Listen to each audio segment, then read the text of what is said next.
It is the third and final Bark at the Park night here from Safeco Field. Over 700 dogs expected. Some should count for 2, possibly, maybe some less than 1. But there's going to be a lot of pooches here in the ballpark tonight. In fact, we've had over 2,000 dogs over the 3 events this year at Bark at the Park from inside Safeco Field. You could say it's been a hit, to say the least. On a cool and cloudy night here from Seattle. Game 2 of this 4-game series. Mariners and the Texas Rangers. A big win in Game 1 on Labor Day. 14 runs for the Mariners yesterday. Trying to, well, maybe not equal that today, but we'll take a look right now at the Rangers starting lineup, Mike. Talented lineup. Second in the American League in runs scored. Adrian Beltre has scored at least 1 run in 11 consecutive games. That ties a club record. Rougned Odor, a 6-game hitting streak over that streak. 536 average, 6 home runs, and 16 RBIs. Ryan Rua will round out the night, getting his first start of the series. For James Paxton, overall, you can see his fastball velocity at 97 miles an hour. His best pitch this year has been his slider at a 188 average. Underway with strike 1 of the knees to Delino DeShields.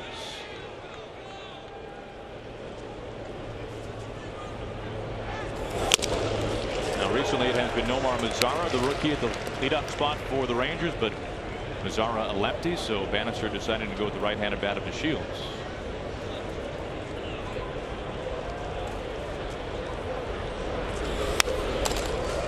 And already a good fastball from James Paxton as he's working ahead of DeShields. That last fastball at 98 miles an hour.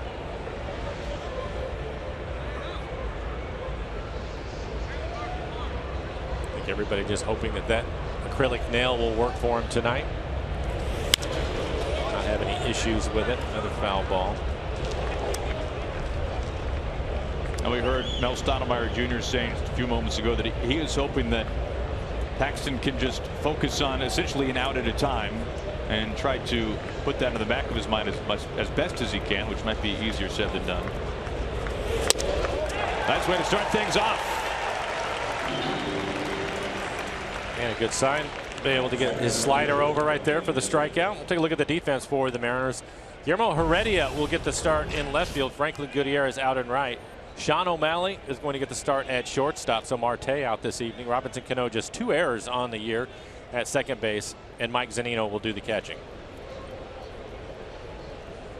Here's the center fielder, Ian Desmond. Based on what Mel was saying, one thing that will be interesting to watch, especially in the early innings, is how many of the 4 pitches Paxton is using, if he can throw all 4, or if that fingernail will hamper him some. Well, there's the curveball. So far he's had a good fastball at 98. We saw the slider able to get the first strikeout, and then that last pitch, the curveball.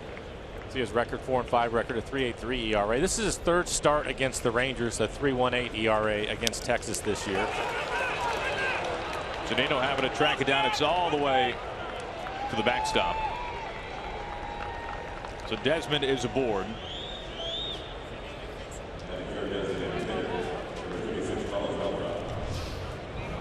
Let's see if that breaking ball, yep, in the dirt. That's probably a breaking ball that Mike would normally handle.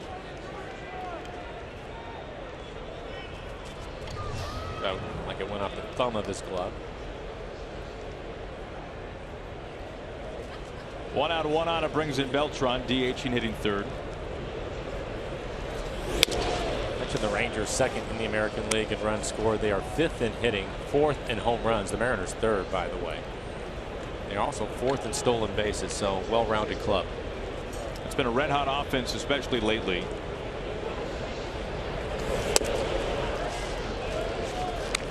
Look at their last 7 games. They've scored at least 6 runs in 7 straight games. They've scored at least 10 in 3 of those 7. Paxton behind. Line into left center. Desmond making the turn at second base. Martine's throw coming to 3rd. Past Seager. Paxton backing him up, though. Runners out the corners all of a sudden. So that strikeout wild pitch now stands at 3rd base. And he challenges him with a fastball at 97 miles an hour. Beltran having a good year, can still hit a good fastball. I think even if Kyle would have been able to handle the throw, it would have been safe.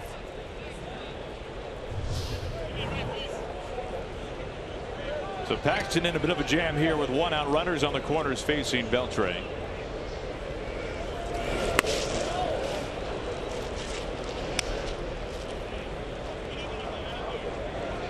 Beltre hitting .292 on the season. He has been one of the most productive offensive third baseman of the game this year, especially in the American League.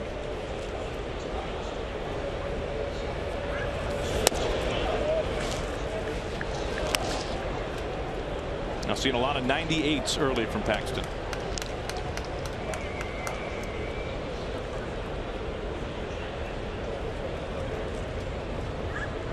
Beltran at first. Broken bat, and it just squirts through. Desmond scores. 1-0 Texas early on.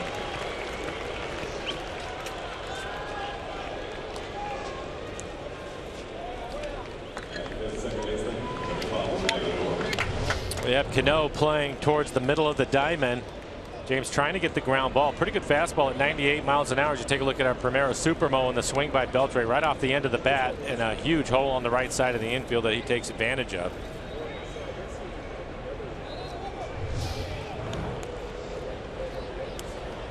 First and second for Texas for Rougned Odor, just named the American League Player of the Week.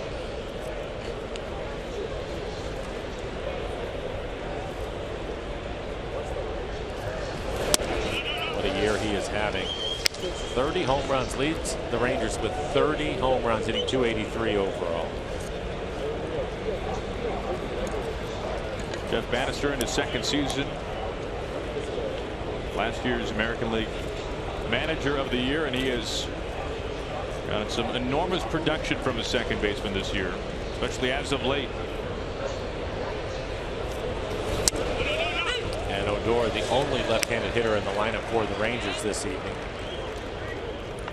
Now he's in the midst of his 6-game hitting streak, 15 hits in those 6 games, and 6 home runs in those 6 games.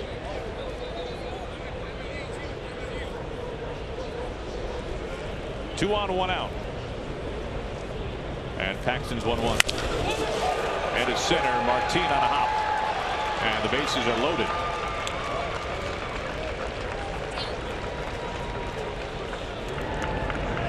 So a 7-game hitting streak now for Odor. He's going to hit a breaking ball. That's his curveball. Good pitch on the outside corner at the knees, but he's able to stay with it. Out front just a little bit, but you can see right on the barrel. Solid line drive into center field. Mel Stottlemyre making a trip out to the mound. Well, we're already seeing here in this first inning, Mike, that there's no relief in this Rangers lineup. You look at Rua hitting 9th. He's hit very well against lefties, which is why he's in the lineup. But they get Lucroy at the deadline. We've already seen Beltran. Now, this is not an easy lineup to navigate at all. Well, you mentioned Ryan Rua. He's been a part-time player basically, but hitting .263 with 8 home runs. And he's hitting 9th in their lineup.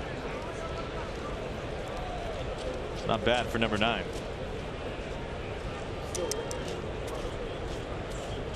Lucroy on the season, batting nearly 300. Most of those at bats, of course, coming with the Brewers.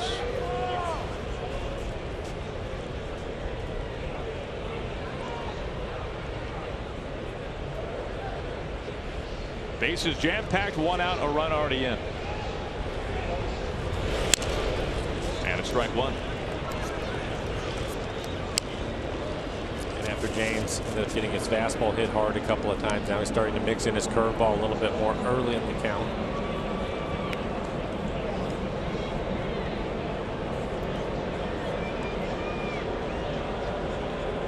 Lucroy has been one of the best in the business this year with runners in scoring position. You can see his numbers with the bases packed in his career.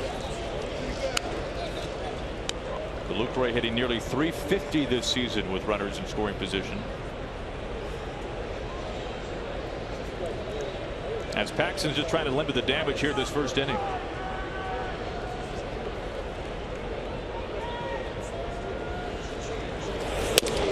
1-2.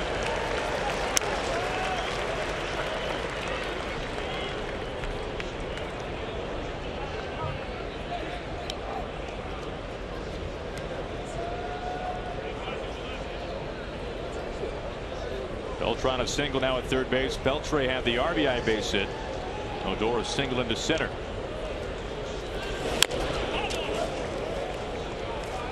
Back to the curveball.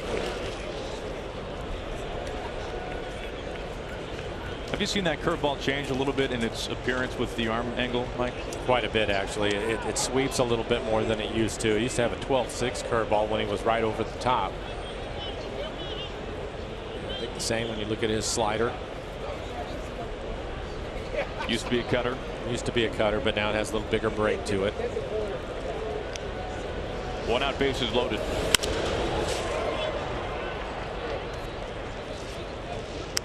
He appears to be fine, so I think the fingernail is not going to be an issue for him. I've seen him throw all of his pitches, and he has good velocity, and I haven't seen him look down at his hand at all.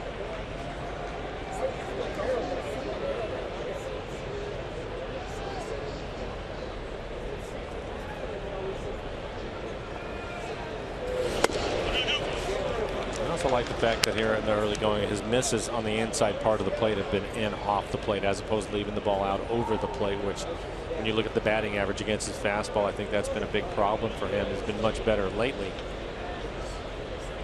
He wants to pitch inside, getting the pitch in there. The 2-2. Rolled foul.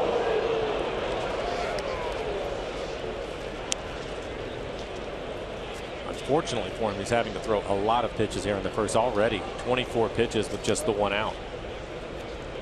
Really use a double play ball. Now this next pitch will be number 8 to Lucroy.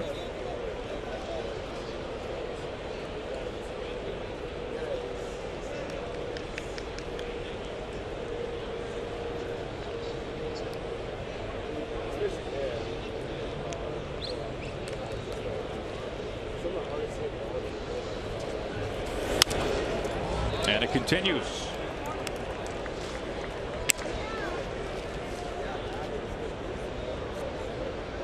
Now yesterday we saw Felix throw 49 pitches in one inning. That was the most he had ever thrown in one inning in his career, and it tied the major league high for any pitcher in a single inning this season. Was in the third inning of yesterday's ball game.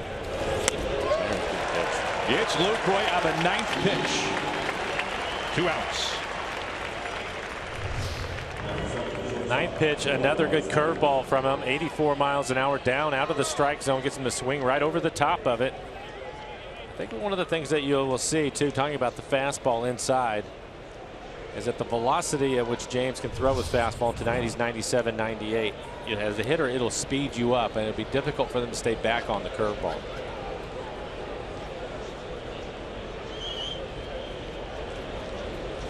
Two out, space is still packed for Andrews. Looks at a strike.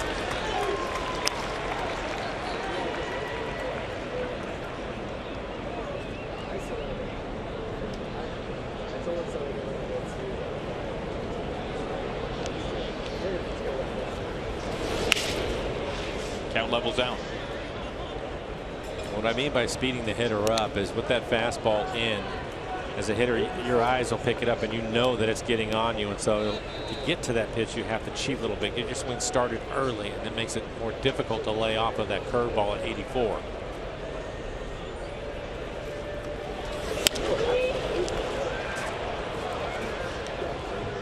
Down off the first base side, now 1-2 to Andrews. A good fastball on the inside corner. Next pitch will be 30 in the inning for him.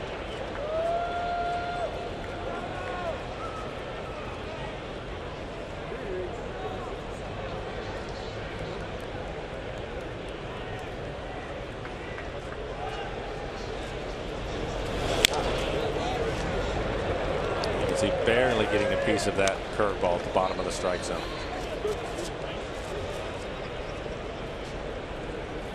This curveball's been a good pitch for him to keep on the ground this year. He hit it on the ground 56% of the time. Typically it's because he keeps it down. Rarely does he leave it up in the zone.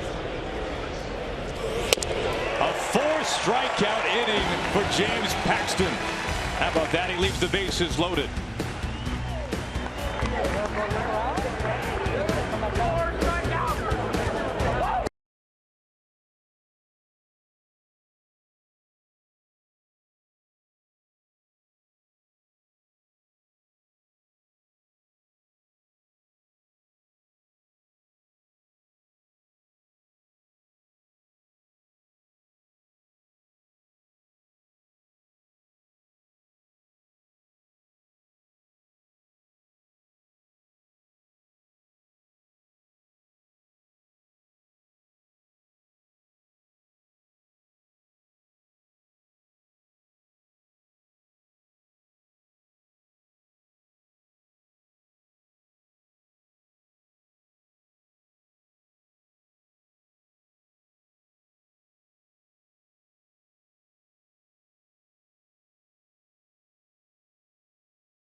James Paxton in the first inning leaves the bases loaded, and Mike, the rare feat, the 34th occurrence in league history, a 4-strikeout inning.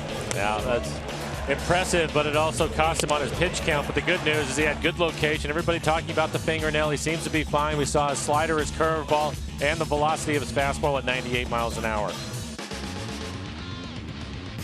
Take a look at the lineup for the Mariners. Hitting second in the lineup, Franklin Gutierrez. In his last 8 games, hitting .458 with 3 home runs and 10 RBI, so he has been a hot hitter. Robinson Cano hitting third, a 9-game hitting streak, .429, 3 home runs, 6 RBIs, and Kyle Seager over his last 26 games, a .347 batting average. Mariners are getting hot and scoring 14 runs in yesterday's game. The 0-1 to Heredia.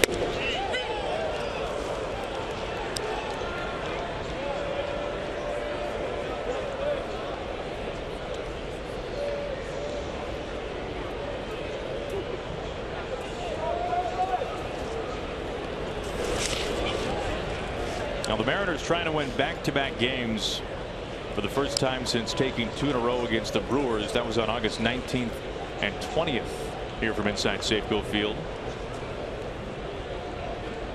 Facing once again another lefty in Perez, 25 years old, out of Venezuela.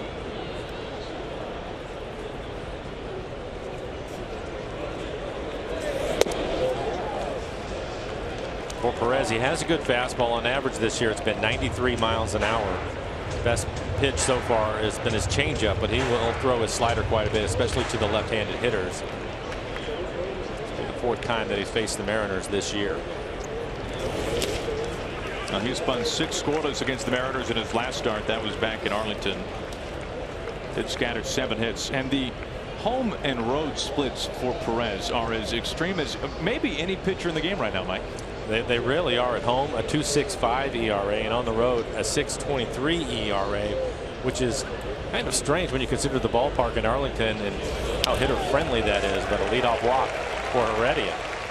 Just like he began yesterday's game. For Perez, again, a pretty good fastball, right around 93 miles an hour. You can see opponents hitting 286. Stick with his slider and his changeup, and you can see why his curveball opponent's hitting 327, but his changeup has been an excellent pitch, hitting just 204 off of his changeup. He'll be in there at about 84 miles an hour, so about 9 miles an hour separation from his fastball. And a look at the defense. Delino DeShields will get the start in left field. He was their everyday center fielder last year. Ryan Rua getting the start at first, so Moreland out. Jonathan Lucroy will do the catching.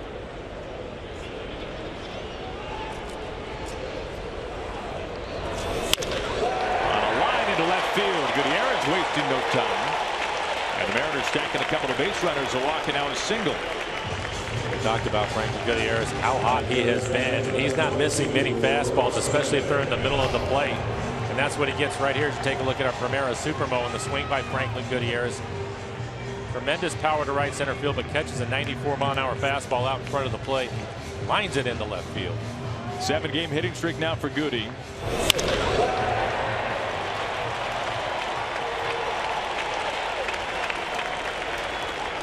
So the Mariners have the tying run in scoring position, the go-ahead run at first base. And speaking of hot hitters, Cano, a 9-game hitting streak, 15 hits in those 9 games.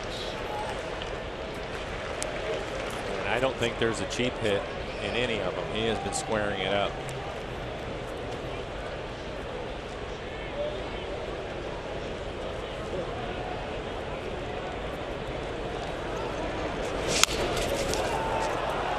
Dribbler. Really hoping for a swing and bunt right there, Mike. As I just mentioned, he wasn't getting any cheap hits. Yeah, exactly. I think there's some interesting matchups in this one. You look at Cano against Perez, Seager, Martin, 3 left-handers in the lineup today. Lefty's hitting just 172 off of Perez. That's the lowest batting average in the American League. And again, I think that's where his slider will come into play a little bit more, as opposed to his changeup. Only 1 home run, 7 extra base hits in total for lefties against Perez. Now, both of these lefties haven't faced a ton of left-handed hitters. They've faced primarily righties, but nonetheless, very good numbers.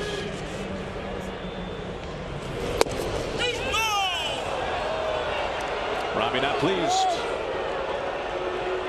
Thought the fastball was down out of the strike zone. It was 94 miles an hour. It was definitely on the plate, but he wasn't happy. He thought it was down. Take a look at it. I don't think Lucroy helped him in at all. You can see him take that pitch straight down to the ground. Squashed it like a bug.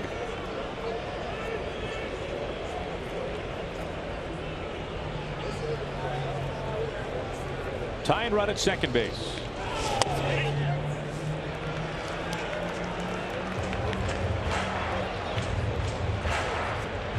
Now Robbie a home run in yesterday's game. Now one homer shy of matching his career best. 33 homers back in 2012.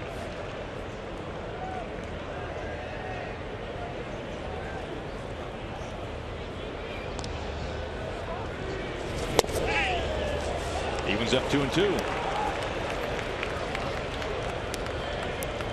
If you look at Perez over the course of this season, especially on the road, he has been subject to the big inning, which would help to explain part of that lofty road ERA. And for whatever reason, that big inning just does not come in Arlington for Perez.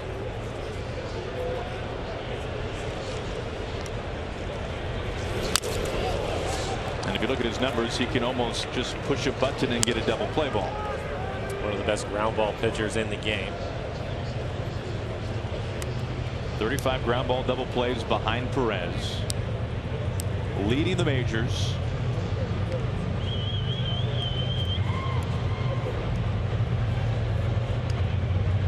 First and second for the Mariners, a walk and a single, nobody out. And now full count. Also a Rangers record grounding into double plays.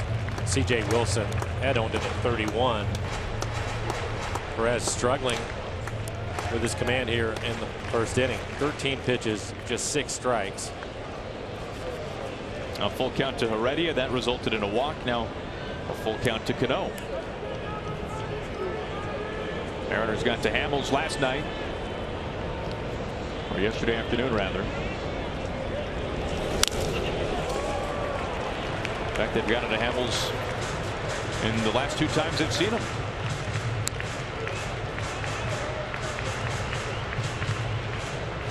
The lowest ERA in the league in the second half, and the Mariners really made him work in the 2 starts they saw. In fact, yesterday, the worst start that he has had as a Ranger. Could not escape the second, gave up 7 runs.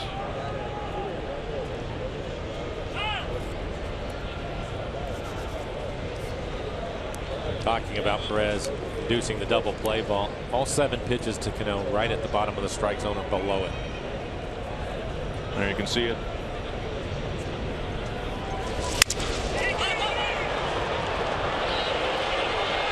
Andrews, the shortstop, makes the catch for out number 1.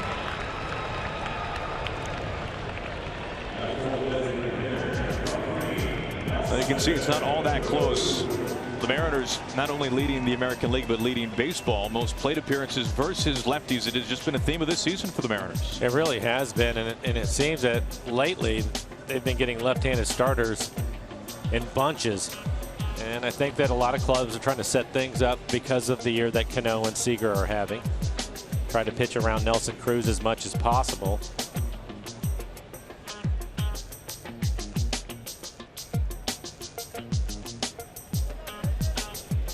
I mean, the difference in plate appearances between the Mariners and the Rangers, nearly 40%. And that is how much of a swing there is facing lefties. 2 on 1 down for Nelson Cruz. Tries to hold back. Swings through strike 1. Now Nelly now 35 home runs. 3 of those have come in his last 4 games. And there has not been a better hitter in baseball this year homering off of lefties. He leads the majors. 15 of his 35. Against Perez, he is 4 for 7. 2 of the 4 hits home runs. Heredia at second. He began this inning reaching on a walk. Gutierrez is singled on the first pitch.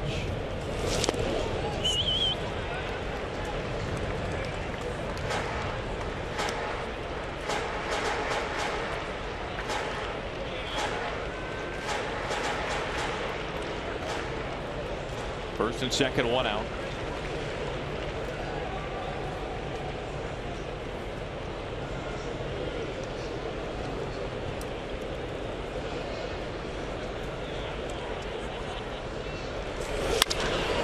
Smoked into left center. Heredia puts out the Jets. Actors waving them home. This ball game is all tied at 1.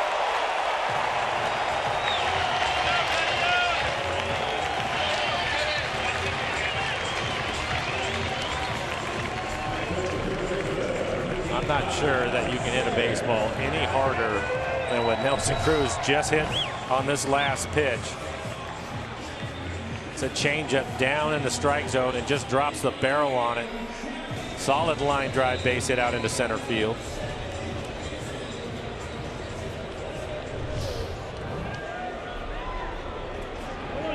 For Nelson, now 84 RBIs. Ready for the exit velo, Mike? I'd love to hear it. 112. One of the better ones we've heard this year.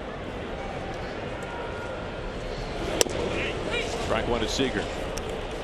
We were talking about Perez and how difficult he has been on left-handed hitters. Kyle Seager in his career is hitting .370 with 3 home runs off of him.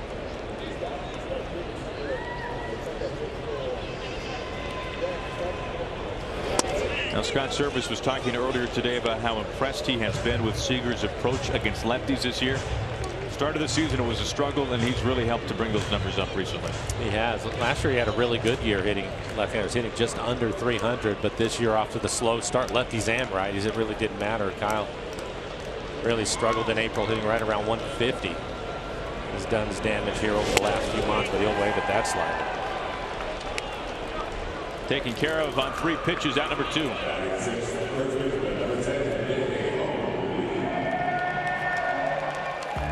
Take a look around the American League. Most plate appearances for individual hitters against lefties. And would you be surprised, Mike? See some Mariners, top 4, and then Martin, number 12. Dae-Ho Lee, just outside the top 20. This is what you would expect, isn't it? Well, we showed the numbers earlier, and as you look at that list, the Mariners having 4 at the top of the list. Nelson Cruz is number 1 in home runs with 15. Gutierrez is 2nd. Robinson Cano is 3rd, and Kyle Seager is 9th. So they've had their ABs, but they've done a lot of damage too. Now, Cano, you saw there, 244. Highest this century is 285. So have a chance to make a push towards that. Dae-Ho-Lee's been swinging much better lately. Snapped an 0 for 18 and over the course of his last 6 games, hitting .458.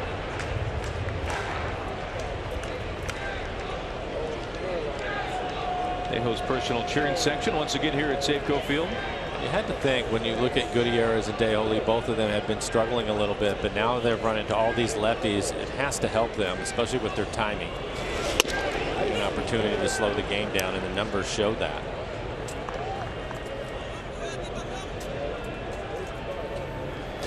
Now for Dae-Ho, you mentioned that 0 for 18 slump. 11 hits and 24 at-bats since then. All but one of them have been singles. He's had a double sprinkled in. Chopping Odor. What a sliding stop and a throw to first base in time. What a spectacular play. Taking a hit away and a runaway as well. We're through an inning. Gutierrez on the first pitch, and then it was Nelson Cruz at 112 miles an hour into left to bring in Heredia. We're all tied at 1.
our Big Fish Casino big catch. Man, for a guy who's got 30 home runs on the season, Mike, this is an awfully good play with the glove. It really is. Saves a run as he knocks it down. Didn't make a clean catch on it, but stays with the play. Gets able to get rid of it quickly. Holy trying to hit it through the hole there. Odor was playing up the middle. Pretty good play when you look at him overall this year. 20 errors as a second baseman is a lot, but fine play right there. Paxton, after 31 pitches in the first, fires a strike into Gomez.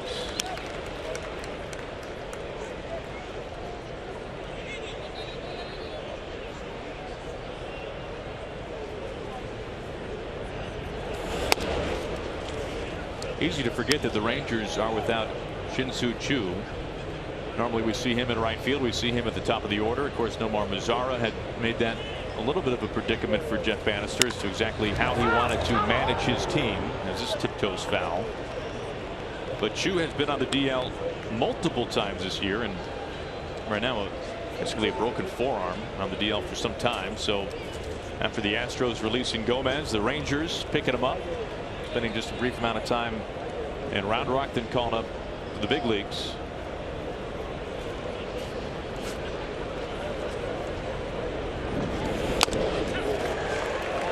There is the 5th strikeout already for James Paxton. Elevated fastball. We're talking about it with James, and he topped out at 98 miles an hour in the first inning. I like with 2 strikes for him to elevate the fastball at the velocity at which he throws. We're so used to seeing him pitching down all the time with all of his pitches, but I think he can pick up some strikeouts up there. Get a couple strikes on him, and with that good fastball at the top of the zone, they'll have a tough time catching up to it. Rua in the lineup tonight because of his ability to hit lefties, batting .308 this year against Southpaws. Mitch Moreland getting the night off. Normal first baseman for Texas.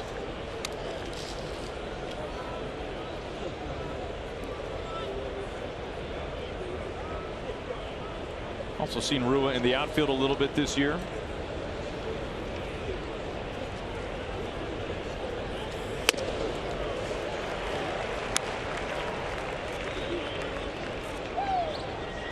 Paxton back-to-back starts of 5 innings, both on the road, Chicago and Texas, since coming off the disabled list.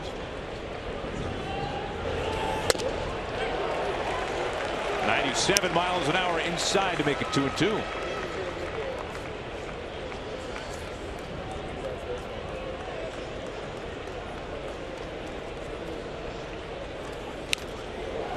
Just stays alive. Of course, Paxton was on a complete roll before getting hit in the arm by that line drive against the Angels, going for his first career complete game.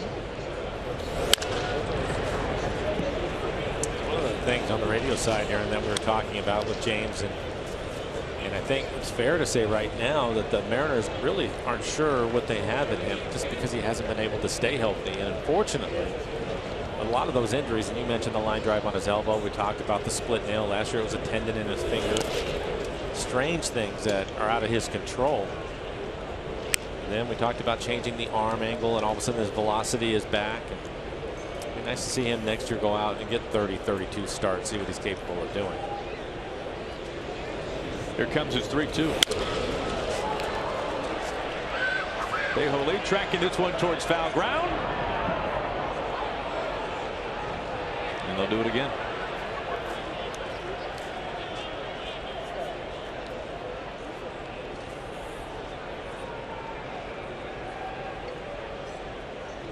Now, we heard Scott Service say when Paxton was called up when Felix originally went on the disabled list at the start of June that this is the time for James Paxton, and the clock is ticking. Underneath Seager's glove. Rua steaming past first, making the turn, and he's in with a double.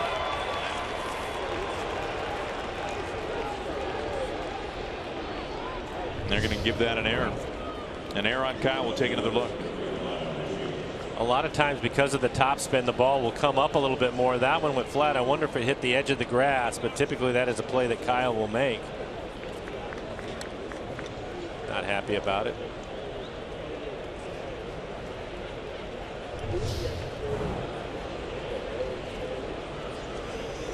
James had to throw a lot of pitches in the first inning. That was a long at bat, 9-pitch at bat to Rua. And on the error, there was a strikeout, wild pitch that ended up getting away, so he had to get 4 outs in the first. To the top of the order, DeShields. Looks at 97 up and in. But I think you're right, Mike, about Paxton. If you look at his career numbers year by year by year, they don't fill up much of the page. He just hasn't had a chance to be out there for a full season. And we have seen stretches of time this year where Paxton, and this is not an exaggeration, has looked like one of the most dominant lefties in the league. I mean, it really has. Agreed. I mentioned him getting hit on the elbow in that outing. He went 8 in the third, was dominant. Even late in the ballgame in that 9th inning, he was hitting 100 miles an hour. When 8 innings, the outing before that was on a really good run, and then the line drive off the elbow, and he's trying to figure things out. And then the nail comes right after that. It's been tough.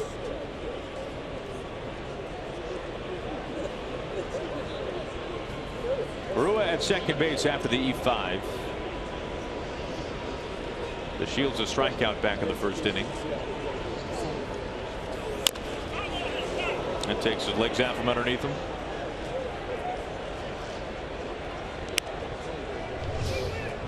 Well, 98 miles an hour right on the inside corner. He turns on it. He hit him right on the ankle.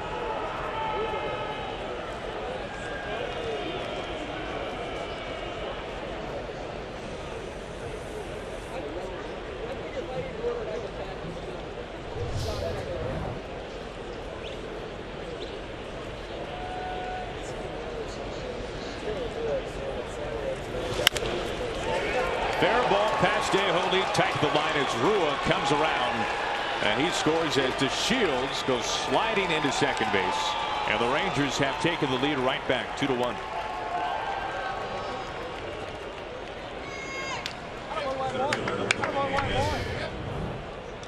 Curveball on the outside corner, 82 miles an hour. You see how far off the line DeHoly was playing.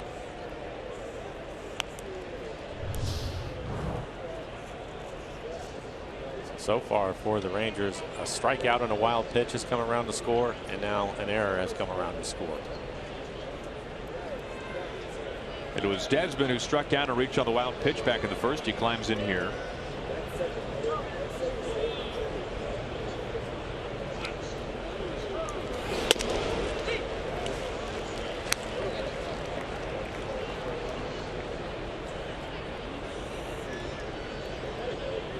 Rangers do a lot of things well, including hitting with runners in scoring position, and so far in this one they're 3 for 5.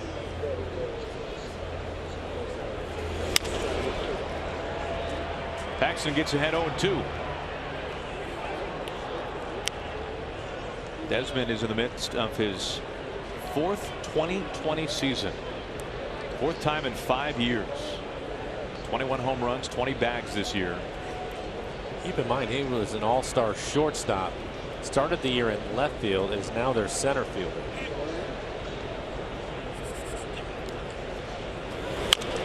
And it has not impacted his offense as Paxton continues to go inside on him. And from what we've seen, he's done a fine job in center field. Runs well, has a strong throwing arm, good athlete.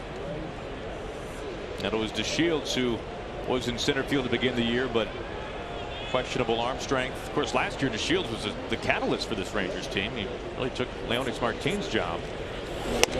Strike 3 call. Some gas at 98. That's the 6th strikeout for Paxton. And he's done an excellent job of getting his fastball on the inside corner, and when he misses, he's missing off the plate. That was close. A fine job by Mike Zunino doing the catching to frame that pitch.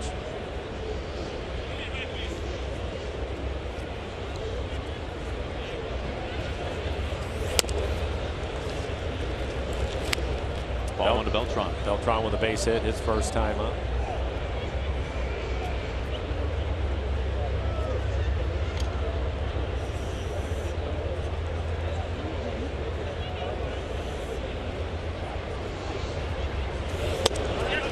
Goes around with a check swing. Well, Paxton in the first inning became one of just 4 Mariners in franchise history with a 4 strikeout inning. Matt Young, Kazuhiro Sasaki, who did his against the Rangers back in 2004, and Felix.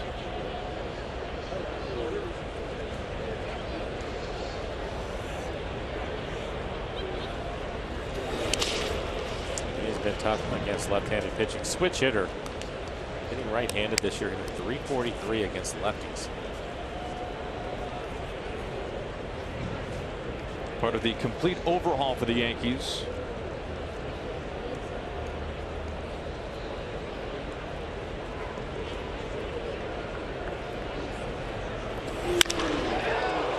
Hit well out to left. Heredia turning, and it thumps off the fence. The Shields coast home and scores easily. That is about as long of an RBI single as there is, as Carlos Beltran has made it now 3-1 Texas.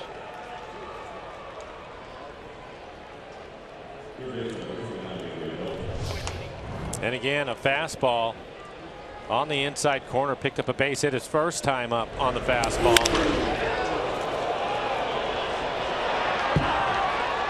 It's coming in hot.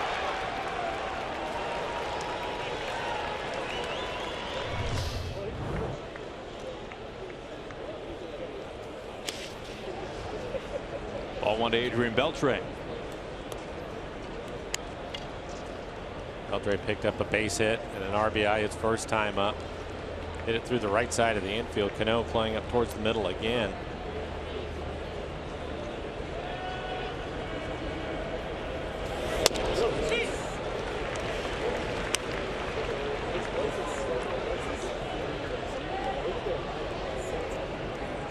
A run in the first for Texas, 2 runs in here in the second.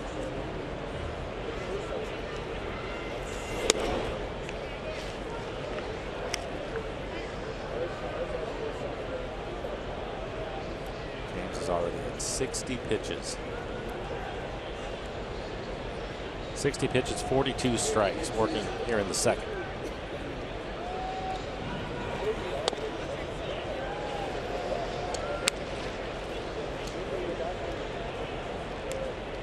Odor would be next. And he has thrown at least 30 pitches in each of the first 2 innings.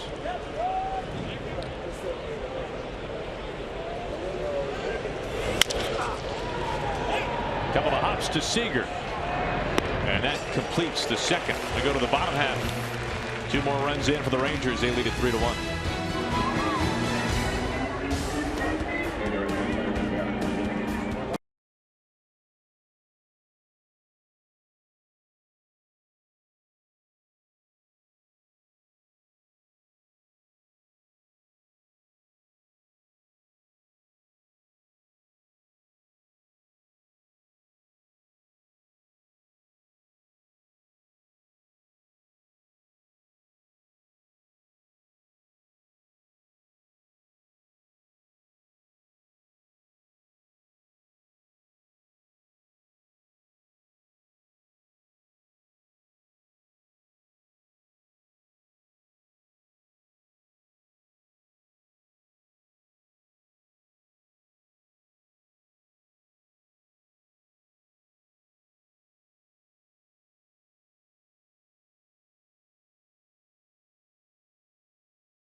Second. Now the Mariners host the Rangers again tomorrow night at 7:10, and following the game, Cedar Grove is providing 5,000 fans with a bag of soil to help tend your home garden.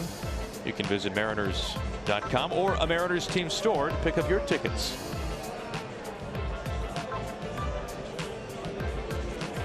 Nice night to spend out of the pen. Good view as always. As we go to the bottom of the second, it'll be the former Ranger Leonys Martin to lead things off for the Mariners.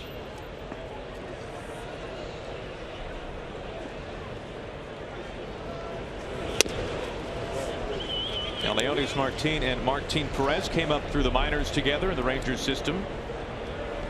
And for the first time in Double-A when Martin came over from Cuba. 1-1. So former teammates facing off here in game 2.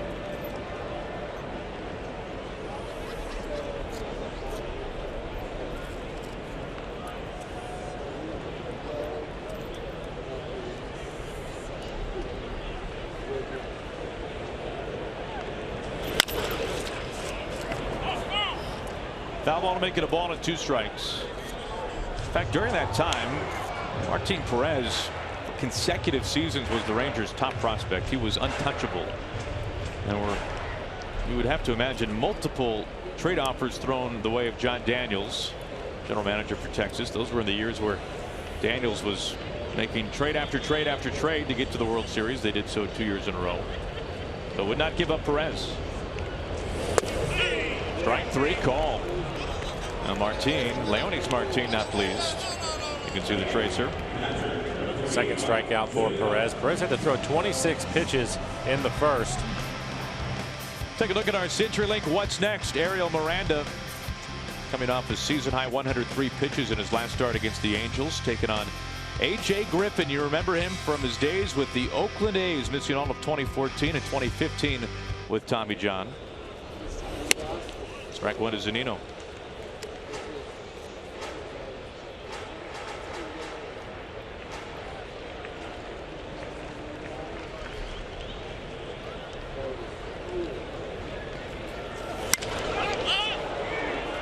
A mile high. Odor called off. And it's Gomez to make the catch for round number 2.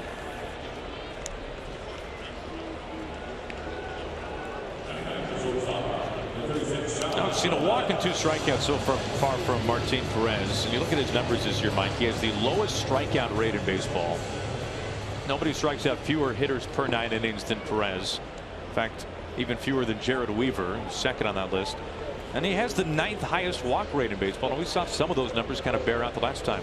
Well, and I think for him, it's one of the reasons why he's had so many double plays turned behind him, 35 this year, is putting runners on. Not always having the best command, but an ability to get 2 outs on 1 pitch. It's really helped him. And apparently that hasn't worked out quite as well for him on the road this year. We talked about his road ERA. In fact, coming into this game, his last 5 road starts 0-5 with an ERA over 9. So he's had some struggles.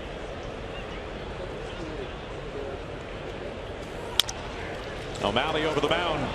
Andrews by second. And it's low, and it gets easily away from Rua. O'Malley into second base.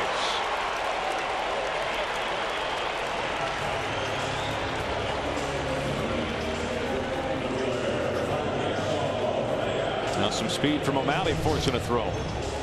I think that you're right about that. Because of his speed, Andrews gets rid of it quickly, and it's a poor throw. He actually stepped on the base. I wonder if that threw him off. I'm not sure he meant to do that. He ends up throwing a sinker over to first, and it's wide. Rua not able to help him out. An E6. We talked about it with O'Malley. Going into last week, he had the 4th fastest average time to first base, home to first. I'm sure the Rangers are aware of that.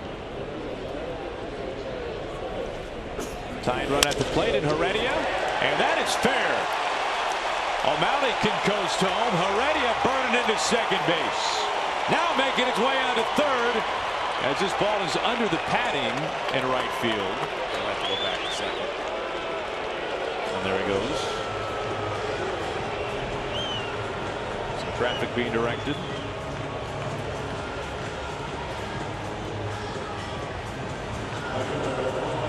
And a 2-out error comes back to sting the Rangers. And Heredia will pick up an RBI with this double.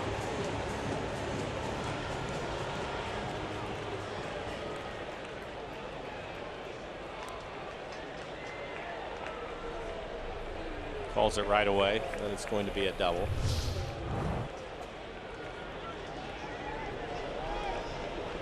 So Heredia now the tying run at second base. That brings in Gutierrez, who saw 1 pitch his last at bat. He singled into left field. Seeing the ball get stuck under the padding right there, and Gutierrez thought that pitch was down. I had an interesting conversation with Manny Acta, the third base coach of the Mariners. And exactly what Heredia did, he says, what they've taught them, because he said, and I didn't realize this, but he said the padding that goes around this ballpark, for the ball to go under it or not, get lodged in there or not, he said there are different levels there. Sometimes it'll be able to go under there and bounce out. Sometimes it'll just sit under there, but you can clearly pick it up. And he said it's up to the umpires to make the call. So he's taught the guys to continue to run until they make that call. So it's a difficult situation if you're a third base coach, if the runner assumes something that's not actually happening. I thought it was interesting talking about how the padding's different as it works its way around the entire warning track.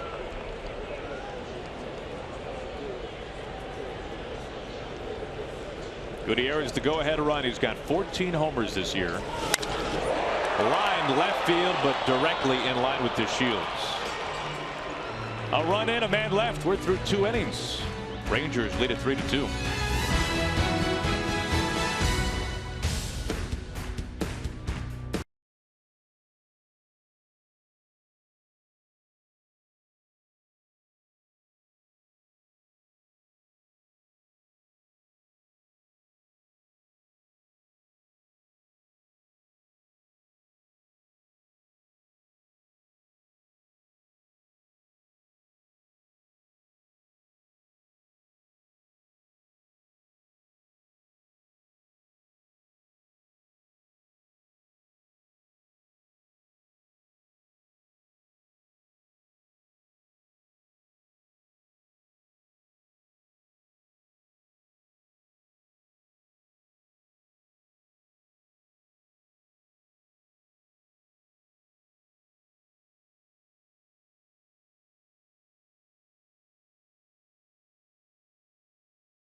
Got 4 men in the first. Seen a lot of swings and misses. We've also seen 3 runs across home plate for Texas. And a lot of pitches. And there you can see James, 2 innings, 5 hits so far, but also an error behind him. He had a strikeout and a wild pitch, but 62 pitches to get through the first 2 innings. 31 pitches in each of the first 2 frames. Now facing Odor for the second time. Rangers second baseman a single into center back in the first inning. Now a 7-game hitting streak as time is called. I think James thought that was a little bit late. Here that he had already started his windup. How to see time called before the first pitch of the inning is thrown.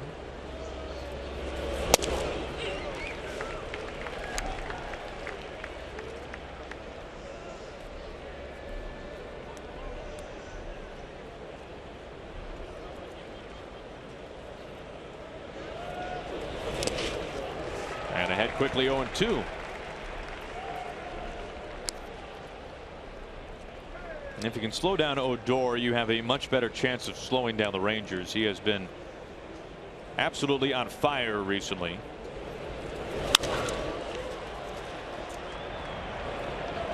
There's Gutierrez in right field. One down.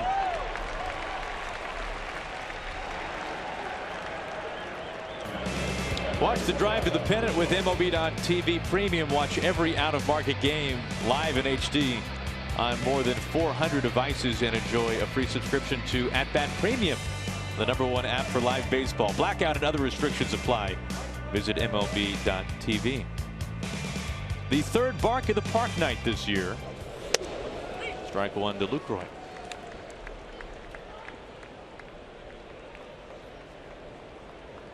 About 700 dogs expected here tonight.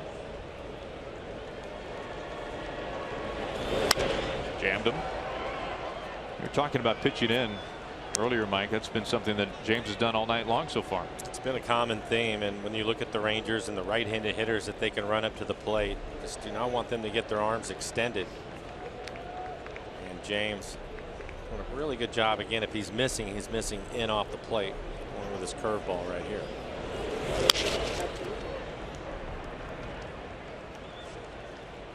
Now Lucroy struck out on that curveball back in the first inning.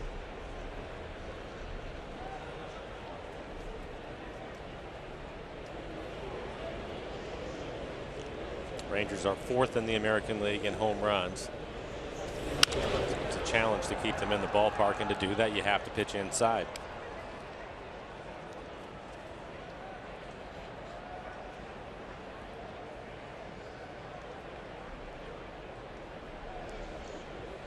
Beltre with 26 this year.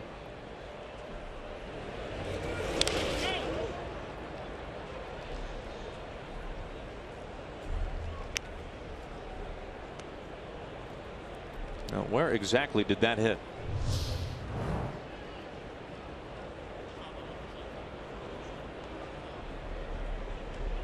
How about that? That's strange.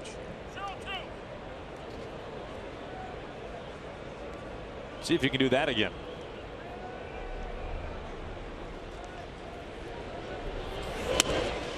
See that on a check swing. Now, we have seen Ichiro, when he was here, get a base hit on a ball that was bouncing off the dirt, which is amazing. It's kind of Vladimir Guerrero style, isn't it? Excellent call, Vladimir Guerrero. I don't think anybody ever figured out how to pitch to him.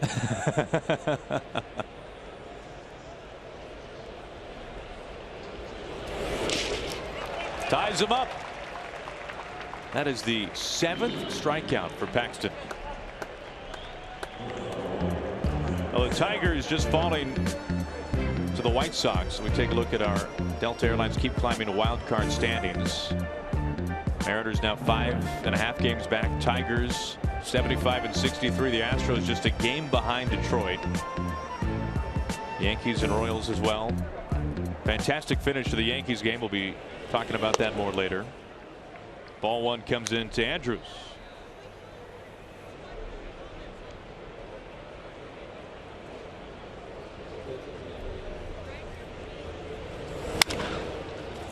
That's a fair ball inside the bag at third.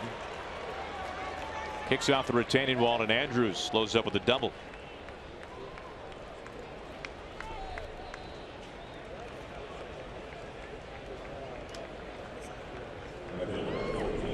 Fastball in the middle of the plate, elevated fastball. He's able to get on top of it.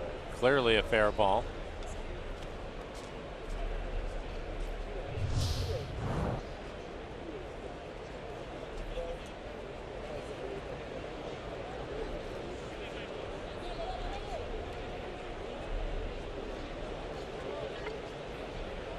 Two outs, it brings in Gomez.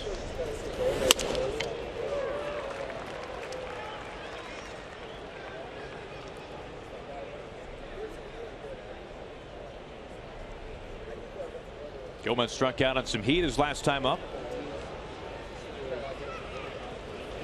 It was interesting watching him take batting practice today. You and I are fortunate we get to watch all the clubs hit every day. And they all have their different routines as far as the hitters go and what they're trying to accomplish. He looked as if he wanted to hit every ball off of the left field foul pole. That's a good way to put it. He was swinging as hard as you could swing in batting practice and pulling everything.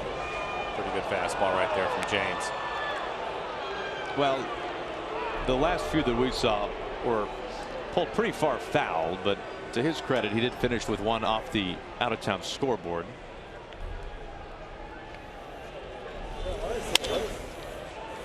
High the opposite way. Cano charging over, tough play, no man's land, falls in. Gomez into second base. Andrews comes in to score.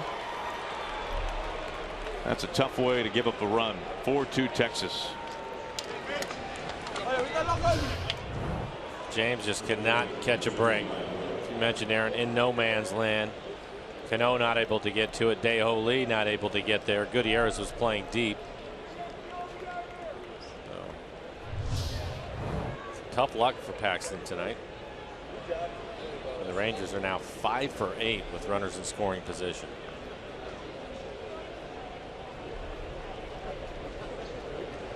Here's Rua for the second time. He reached on the air by Seager. Back-to-back doubles with 2 outs.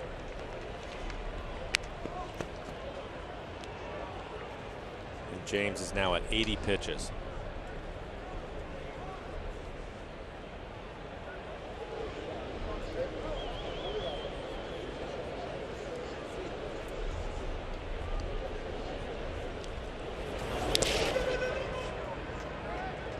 If you look at his numbers this year, entering today, 15 starts, a batting average on balls in play of nearly 350.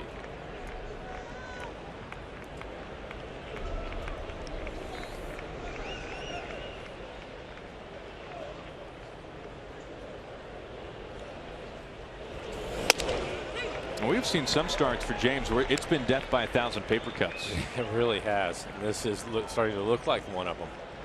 Again, a strikeout in the first inning, wild pitch. That runner scores the 1 run in the inning. An error, that runner comes around, and then you see that bloop out there with 2 outs.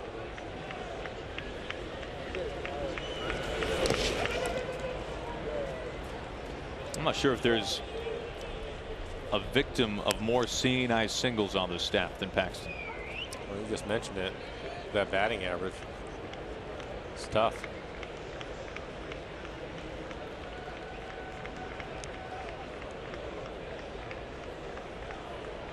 Gomez at second base. Inside.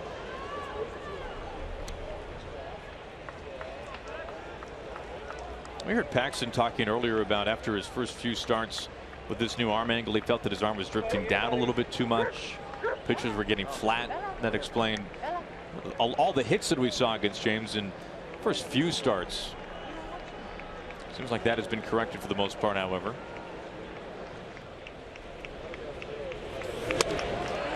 Strikeout to end the third. 8 punch-outs for James Paxton, but the Rangers have scored in each of the first 3 innings.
Baseball on Root Sports is brought to you by the National Electrical Contractors Association, Cascade Chapter, investing in our future.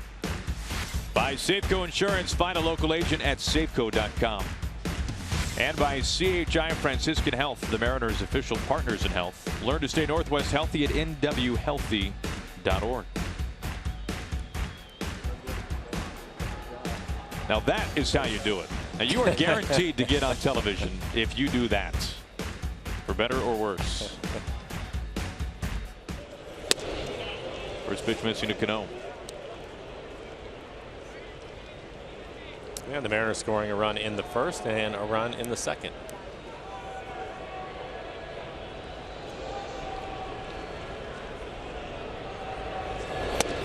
Cano popped out to the shortstop. Andrews his first time up. Now both sides have benefited from a defensive error to bring home a run. It was O'Malley reaching on the air by Andrews with 2 outs in the second inning.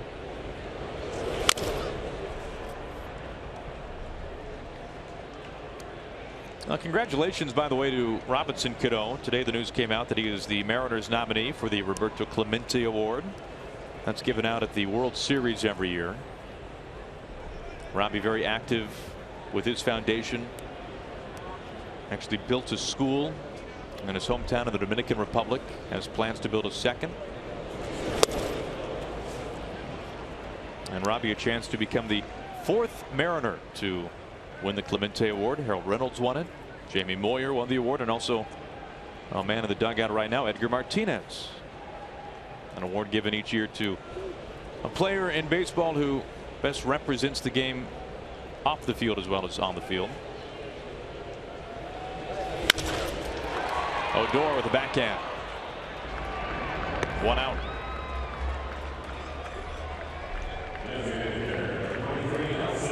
That brings it Nelson Cruz.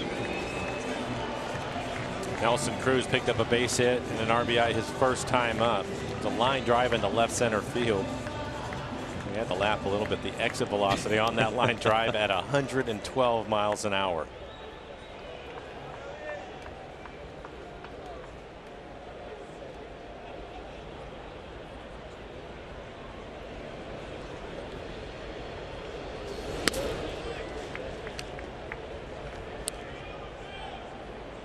RBIs for Nelson Cruz on the year. He is 3rd on the team. Cano and Seager tied with top spot at 86 apiece.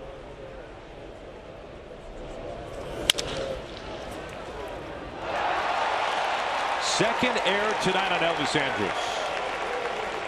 And sometimes, Aaron, you can see it happening before it actually happens, and clearly an error by Andrews, but a lot of times infielders, it comes down to their feet, and he just didn't seem real comfortable right about there and just misses it. Just laying back on the ball, glove comes up. Actually hit him in the foot.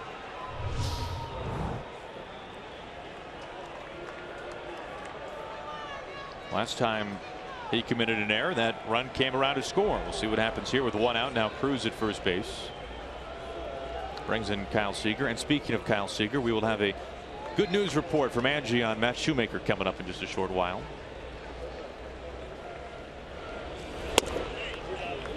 Ball 1 to Kyle. Kyle has had good numbers against Perez in his career. Came into the game hitting .370 with 3 home runs. Ended up striking out his first time up. He was able to get him on a slider off the plate away.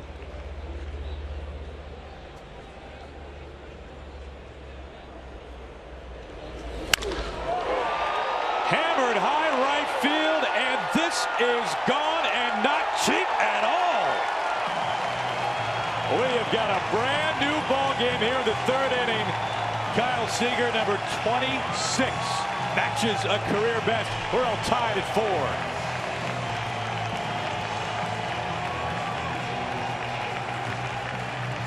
And both teams so far taking advantage of miscues. Kyle, his 10th home run against a left-handed pitcher.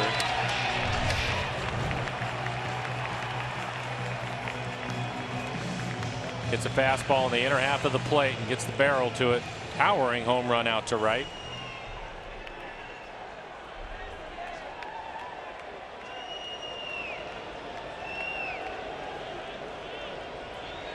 Yeah, safe to say that's a homer.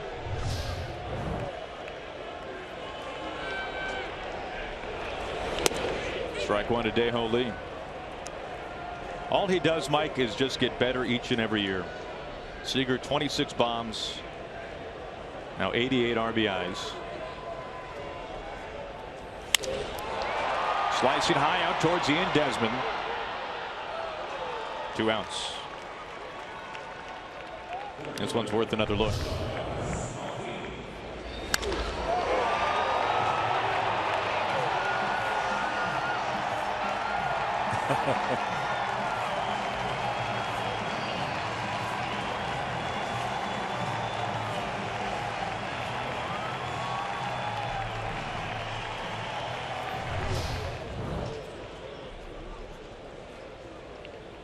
Two outs, 2 runs in. Here is Martin.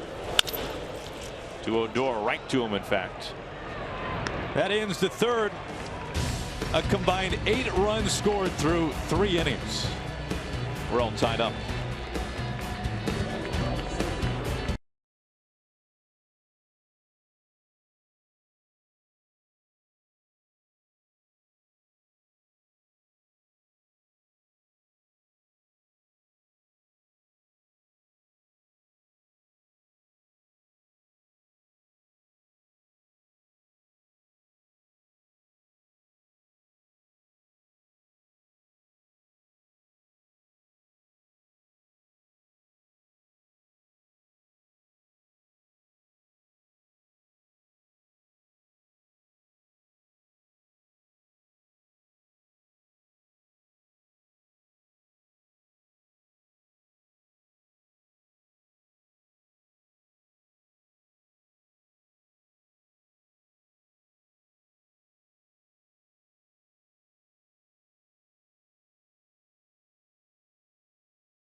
The distance for Seager's home run, 407 feet for Kyle to tie things up at 4 apiece. Will that be the longest one tonight? We'll have to wait and find out. Both teams scoring in every inning so far. And I was going to say, with the way that this game is going, probably not would be my guess.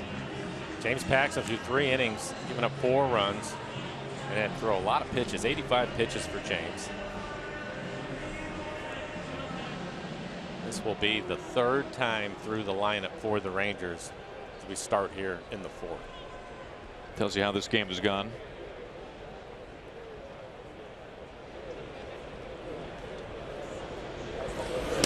Shields 1 for 2 as an RBI, has scored a run. That's 1 base hit, a double.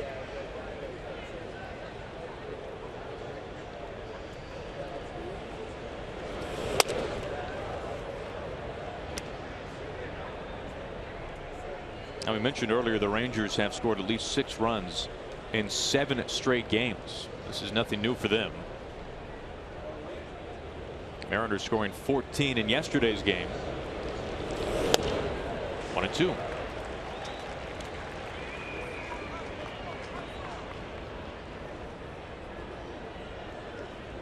Jeff Bannister leading the Rangers to town at 82-56 right now. Best team in the league.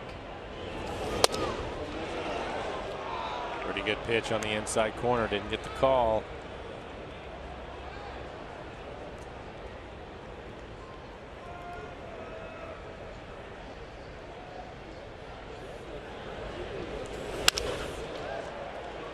Martin backpedaling just a little bit. Round number 1. Whether you bring family, friends, neighbors, or teammates, you'll save big with the Grand Slam Family Package. Enjoy a ticket, a hot dog, and Pepsi at a package value price thanks to Safeco Insurance. The next event is all set for tomorrow night, 7:10, our first pitch time against Texas. You can always find tickets at Mariners.com.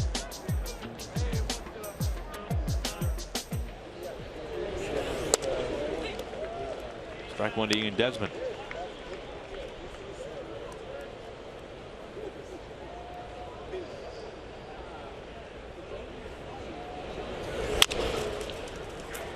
Zunino with the bare hand. 2 outs.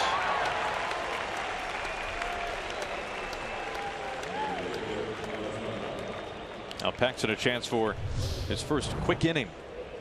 Mike, a good athlete. The key to this is to get out from behind home plate quickly. Strong throw to first. Tough night for Desmond. A couple of strikeouts and a ground ball that went about 8 feet. Here's strike one to Beltran, who has not had a tough night. He's 2 for 2. Has roped a couple of singles, also driven in a run.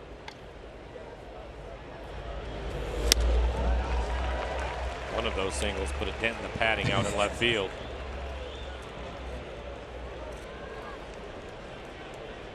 Hit a line drive over Heredia's head in left. Played it perfectly off the wall, so he had to stop, go back to first.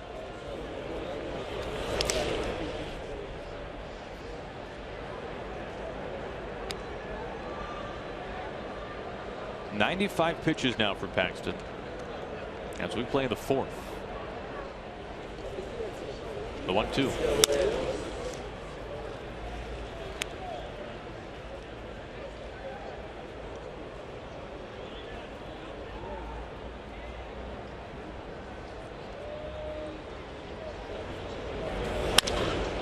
Another line drive, but Heredia able to make this catch. Beltran makes it out for the first time. And the first 1-2-3 inning spun by James Paxton.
Bank difference of the game. And how about a game-tying 2-run shot by Kyle Seager?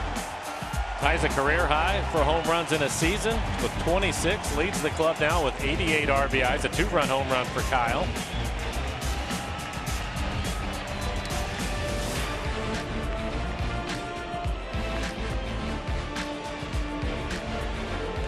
Over 400 feet for Kyle. Yeah, Kyle has 24 more games to improve on that home run total, which I'm feel pretty good about saying he will do that. So he'll set a new mark. Has done that every year in the big leagues. First pitch swinging, Zunino. Nice way to start off the bottom of the 4th. Mike flew out to right his first time up. Much more aggressive in this at bat. He gets a first pitch fastball, 92 miles an hour on the inner half of the plate, and just turns on it. This game's kind of beginning to feel like a couple of spread offenses going at it. Whoever has the ball last might win this game. So the Rangers held off the board for the first time in the top half of this 4th. O'Malley bunting up the first base line. Boy, that was tiptoeing right on top of the chalk. That gets Zunino into second base. I like your football reference, Aaron. Mariners scoring a couple of touchdowns in yesterday's game. Two field goals for the Rangers.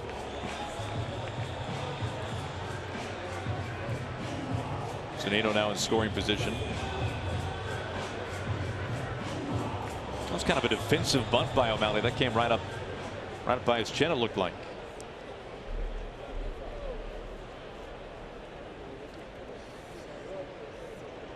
Already has been on base a couple of times.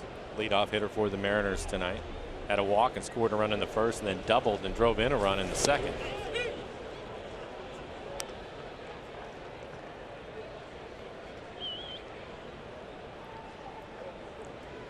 The Mariners tonight are 2 for 6 with runners in scoring position.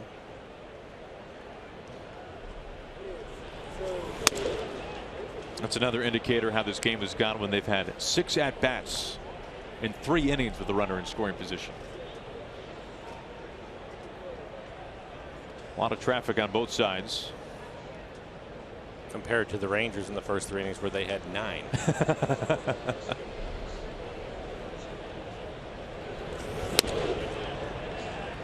Missing to make it 2-1. On yesterday's game, we saw Heredia facing Cole Hamels in the first inning. A leadoff walk yesterday. He saw 9 pitches in that plate appearance. He led off the first inning tonight with a walk and also scored.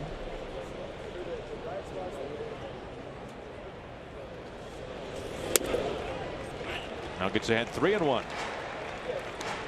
Robinson Cano with a home run yesterday, and after the game he was talking about the game in general and said that that was a big at bat already to start things off, to see all of those pitches, work the walk,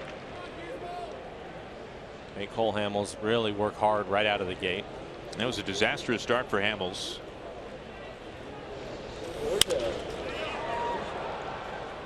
You think about Hamels and the resume that he has built this season. Entered the second half as maybe the leading candidate for the Cy Young in the league. Has simply been fantastic. An all-star this year for Texas. Yesterday, 7 runs, 7 hits, just an inning and 2/3. Mariners chased him.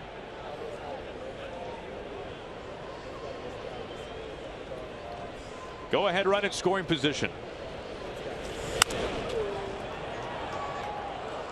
Well, if you look at the Mariners and Hamels, when the Mariners saw him in Arlington, he was leading the league in ERA.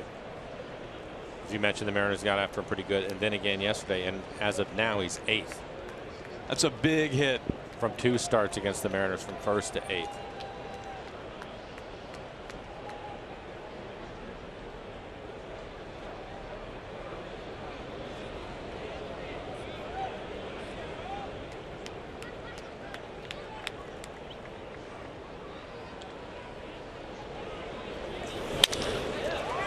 Odor's been busy tonight. Let's move Zunino into third base. 2 outs.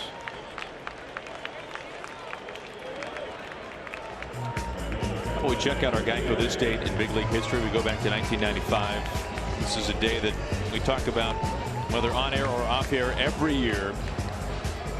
Cal Ripken Jr. breaking Lou Gehrig's all-time record in consecutive games played, 2,131. Mike, how impossible does that sound to you? I can't even imagine it, to tell you the truth. Isn't it amazing, though, that that happened in Yankee Stadium, breaking Lou Gehrig's record? Excuse me, that was at Camden Yards. First pitch missing to Gutierrez. President Clinton was there for that. I mean, this was a big deal. This was bigger than just baseball.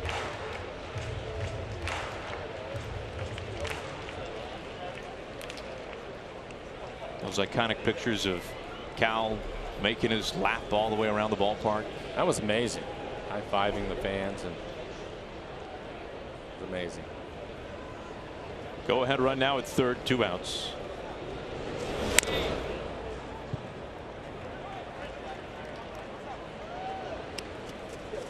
Cal Ripken Jr.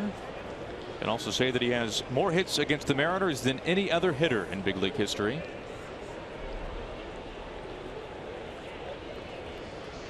Kind of surprising, somebody from outside the division, but played the game a long time and was a heck of a hitter, so that made up for it.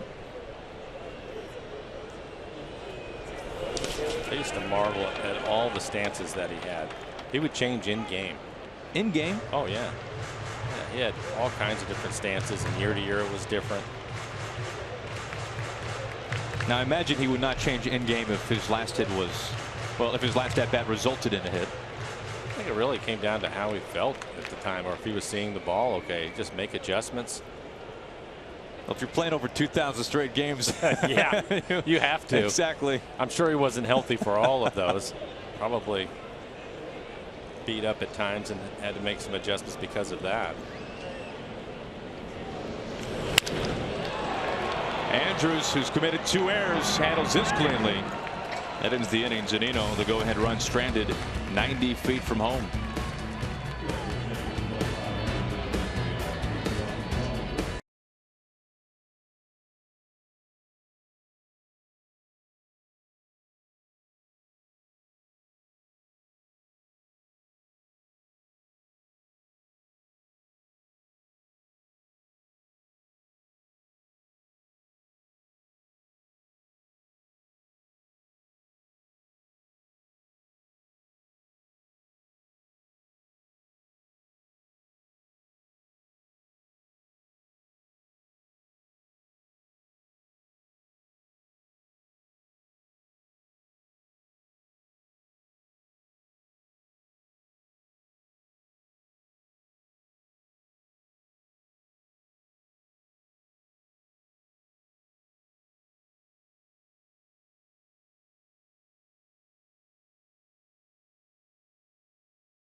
Benton here at the Ford Sports Desk. As promised, an update on Matt Shoemaker. Now, we all saw on Sunday he took a line drive off of his head. He had to go to the hospital.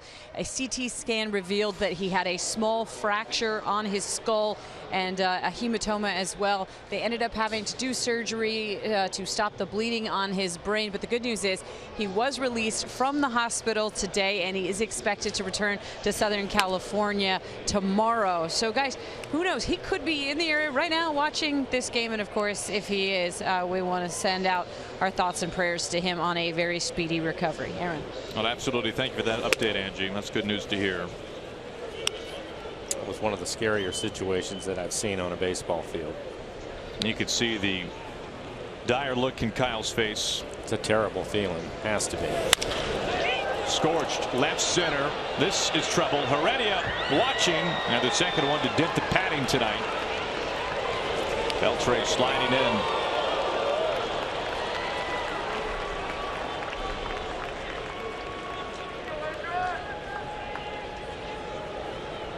Now, fortunately for the Mariners, Beltre hit that to a bigger part of the ballpark. We'll see how long Scott Service is going to stay with James Paxton. James now at 100 pitches. And this is a fastball, 96 miles an hour, middle of the plate. Right in the middle of the fence out in left center field.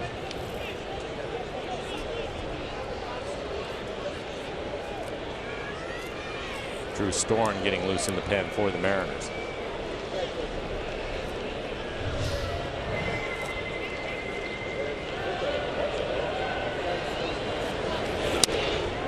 Rangers have the go-ahead run in scoring position, as you see Storen, with Odor at the plate. Rougned Odor at RBI in each of his last 7 games. American League Player of the Week. Well deserved. He has been hot. Broken bat flare. Carrying a little bit actually out to Heredia.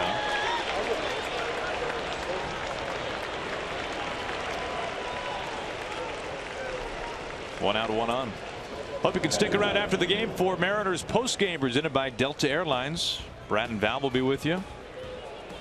Have a chance to hear from Kyle Seager, who has matched his career total.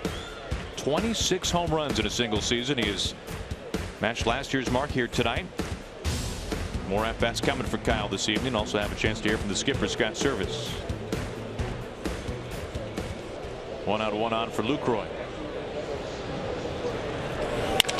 This is thumped to left. Heredia giving up on it. Destroyed. First pitch, Lucroy, number 22 this year, has given the Rangers a 2-run lead.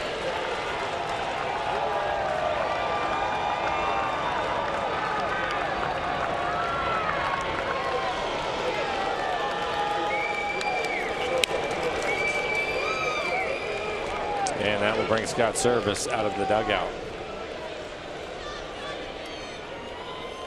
Looks like that is going to be it for James Paxton, and it will be. There is the call.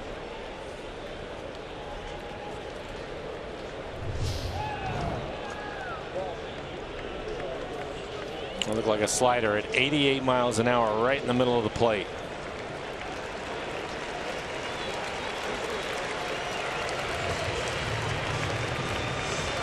Six for Texas.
James Paxton knocked out of the game with 1 out of the inning, and we take a look at the final line.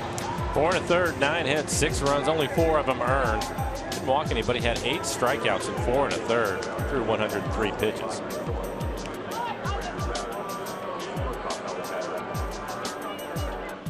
Drew Storen is going to take over. Good fastball, throwing the low 90s. Pretty good slider. This will be his 50th appearance of the year.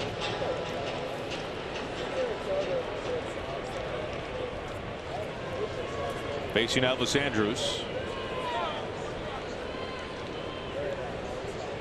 So the Rangers have scored in 4 of the first 5 innings here tonight. And they have continued their trend. They have now scored at least 6 runs in 8 straight games.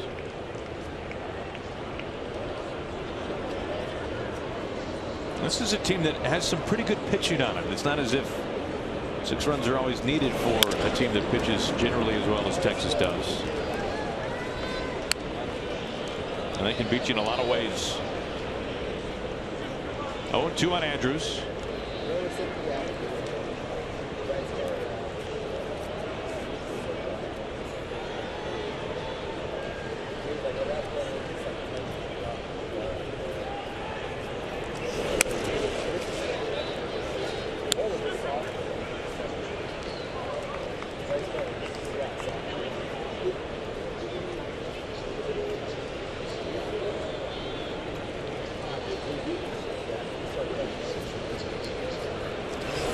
It seemed like, Mike, for James, we've seen Ariel Miranda comes to mind, where you have a really lengthy first inning, but then you're able to rebound in the second, level things out a little bit. But for Paxton, 31 pitches in the first, and then he copy and pasted that 31 pitches in the second.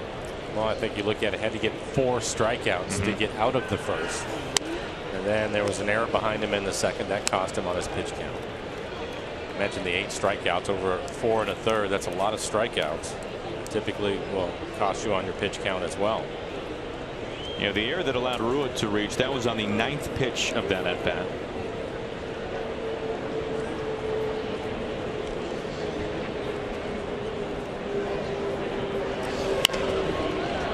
Fair ball off of Day-Ho Lee. Andrews being waved right at second base as that ball just dies. Gutierrez picks it up. Well, the hits have come in all forms and fashion tonight for the Rangers. And this is going to full Day-Ho Lee. The ball is hit right off the end of the bat, so it's spinning sideways, just kind of cueing it. He thinks it's going to hit the ground and go towards the umpire. Instead, it kicks back. Originally, I thought it hit him in the hip, but it actually hits his right hand.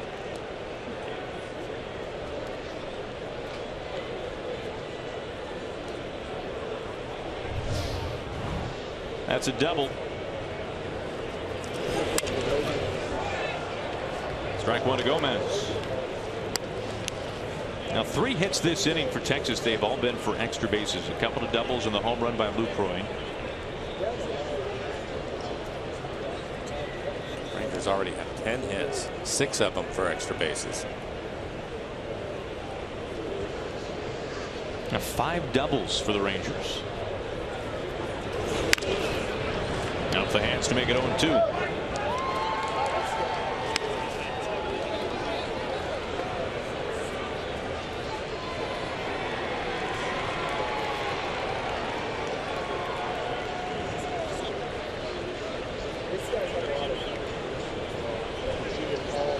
Andrews at second base. Already 2 runs in here in this 5th inning for Texas. An appeal does not go.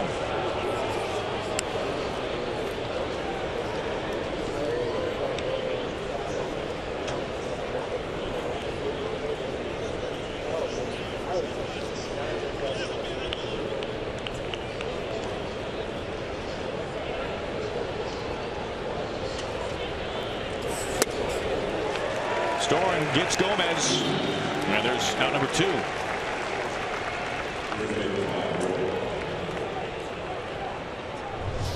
Just a good fastball on the outside corner.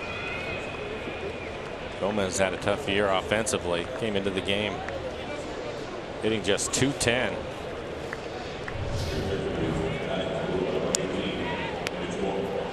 Of a pinch hitter here is Mitch Moreland. Pinch hitting for Ryan Rua. Moreland celebrating his 31st birthday today.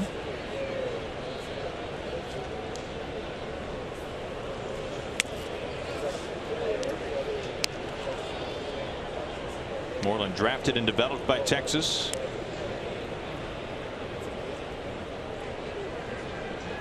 Was originally not in the starting lineup because of lefty James Paxton up on the mound.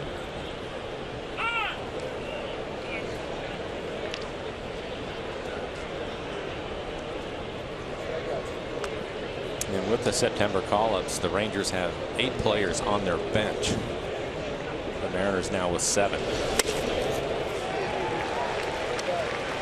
And to think that the Rangers at one point had Mitch Moreland, Justin Smoke, and Chris Davis. More first basemen than they knew what to do with, as you can take a look at the waiting room that is the Rangers dugout right now. And it looks like all 3 of those first basemen are going to be in the postseason this year. You're right.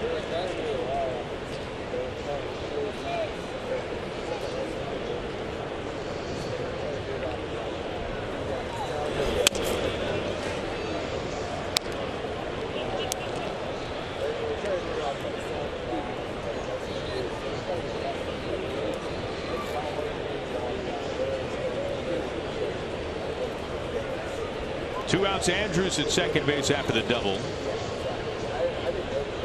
Home run by Lucroy. Here's what Chase Paxton out of this game here in the 5th. Line into right field. Andrews scoring with ease. 7-4 Rangers. Moreland off the bench. Another double. The 6th double in this game for the Texas Rangers. 3 of them in this inning.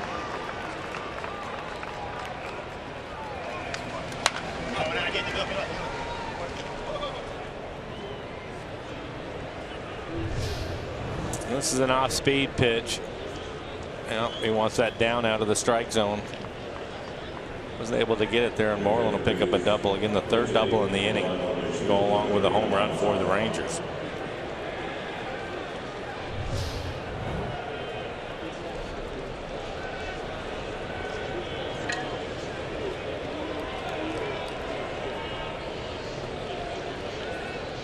Nomar Mazara will pinch it for DeShields. Rookie out of the Dominican Republic. He's had a fantastic first year in the majors.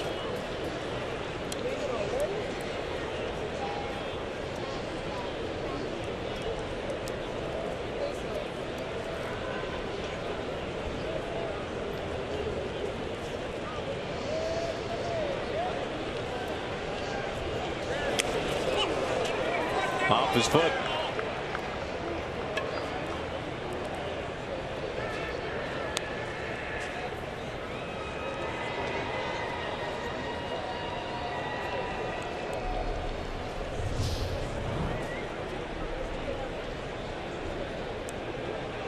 Ended up hitting him with a fastball and just spiked it 91 miles an hour, and you can see how out in front of the plate that the ball hits the dirt. And then the shoe of Mazara. No, Stottlemyre making a trip out to the mound. Nobody getting loose in the Mariner pen.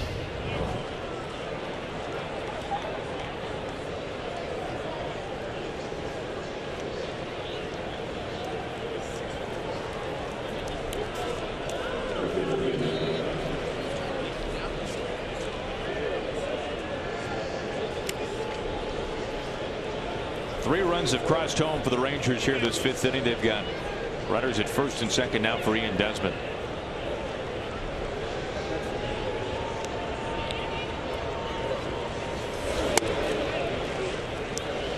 Fifth inning, and already the 4th time that the Rangers are working their way through the lineup. 4th plate appearance for Ian Desmond here in the 5th.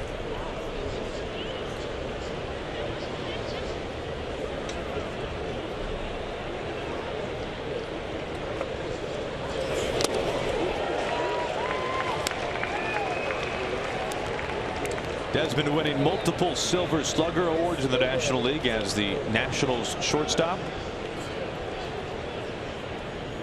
Representing the Rangers this year at the All-Star game as an outfielder.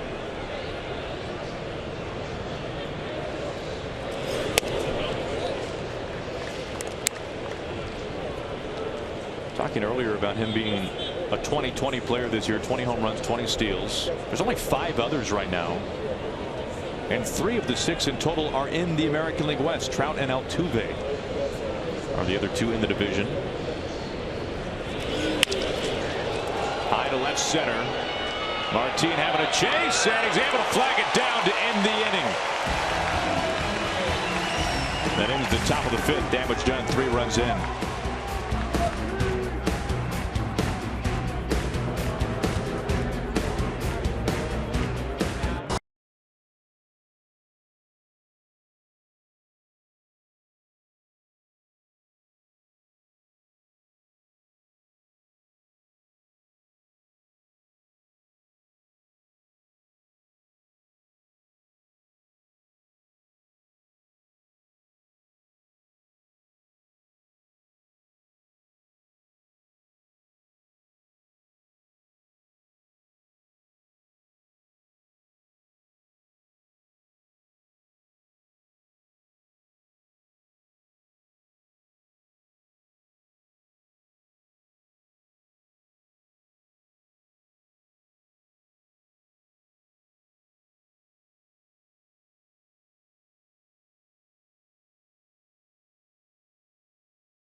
Coverage of baseball brought to you by T-Mobile. Well, we've seen a couple of home runs hit in this one tonight, so that brings the total to 201 homers hit inside Safeco Field this year. It's the most of any ballpark in the majors this season, Mike, and as you can see, it's far and away the most ever in the history of Safeco Field, and plenty of time to add on. Plenty of time to add on. It's amazing.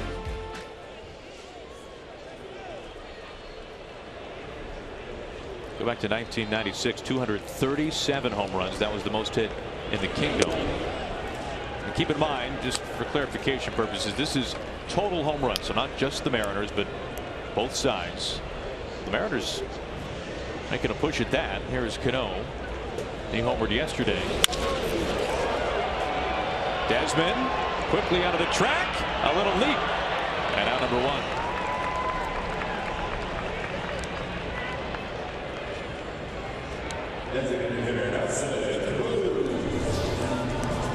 It's on a slider away from him, 81 miles an hour. Out in front of it a little bit, but still gives it a pretty good ride out to center field. Now, we talk about the Kingdom from time to time, especially in situations like that. There are some people watching, Mike, who weren't even alive when the Kingdom was around. What was it like hitting in the Kingdom? It was great. Great place to hit. Obviously the turf, so it was really fast if you hit the ball on the ground. Short porch to right, high wall in right field. That man right there had a lot of hits in the Kingdom, but it was a great place to hit.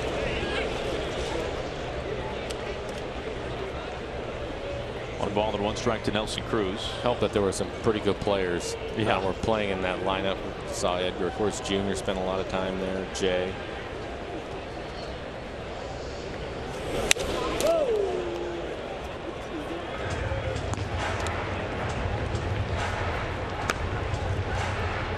Caminero getting loose.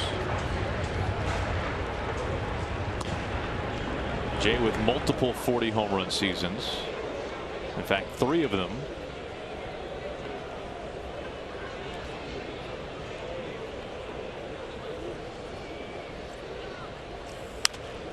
And if you look at Nelson Cruz, he's got a chance to have his 3rd straight 40 homer season, his 2nd in a Mariners uniform. And if you look at 40 home run seasons by Mariners hitters, Griffey, no surprise, leads the pack with 6 of them. A-Rod with 3, the Bone with 3.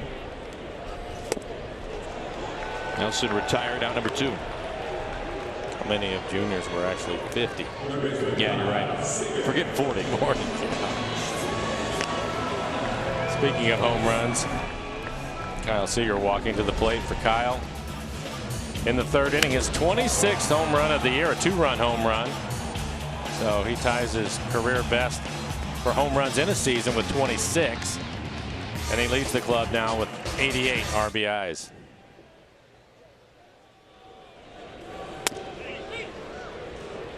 Strike 1 to Kyle.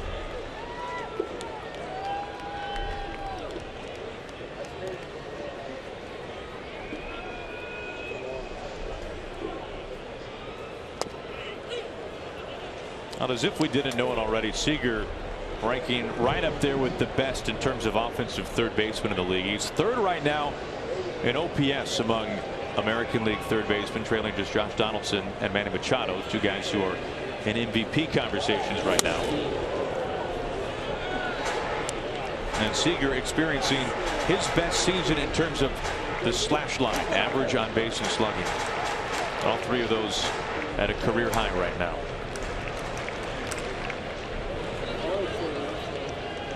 And that home run extended his hitting streak to now 7 games. The opposite way. And a fair ball. Seager a home run earlier. This time he coasted to second base with a double with 2 outs.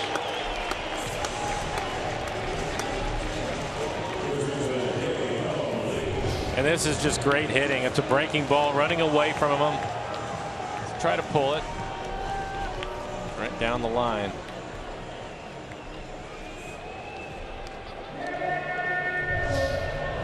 This kind of goes back to our earlier conversation, Mike. Seager being so much better in recent months against lefties. Mentioned last year, 297, far and away a career best, his average against southpaws. Well, and that was an area going into last year talking with Kyle, I asked him, what are you working on? What do you want to improve on? And he mentioned hitting left-handers better, and he did that last year at .297. He ended up getting off to a really slow start in April.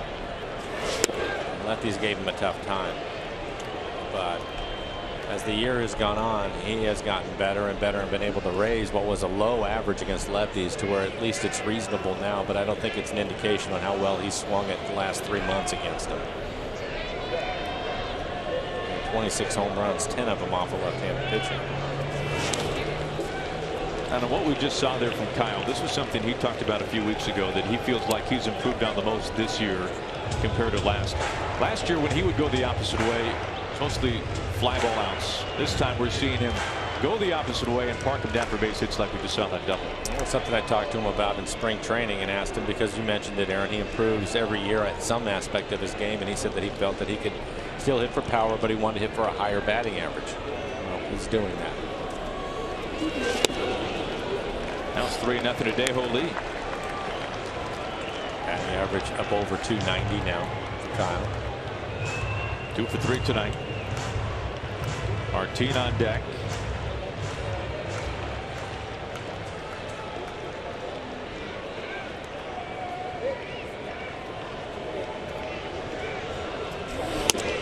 Four-pitch walk to Daeho Lee. That'll bring the tying run to the plate.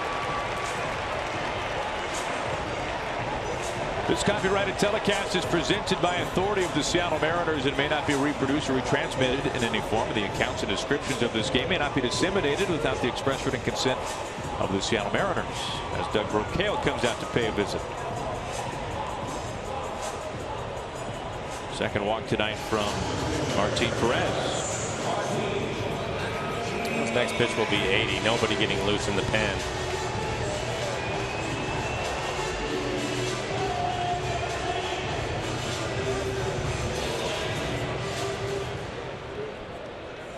Left on left, Martin has actually been one of the Mariners' better hitters against lefties this year, despite being a left-handed hitter himself.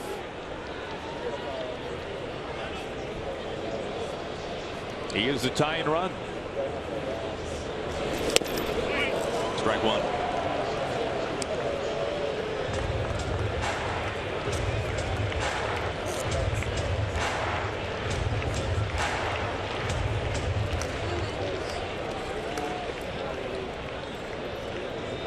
Seager the double, Daeho Lee the 4-pitch walk.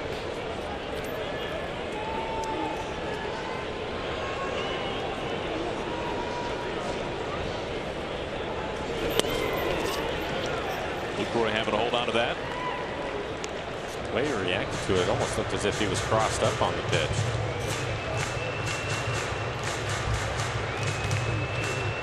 At this level, the catcher will go through a series of signs to the pitcher when there's a runner at second base. And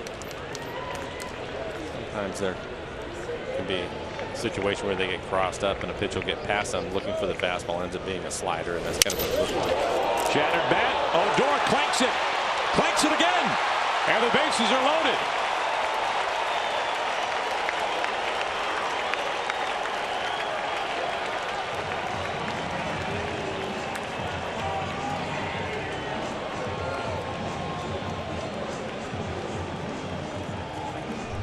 And this will be the 21st error on Odor. Jams Martin as he hits the line drive. It's actually slicing away from him. He was there in time to make the catch, and he just dropped it and then dropped it again.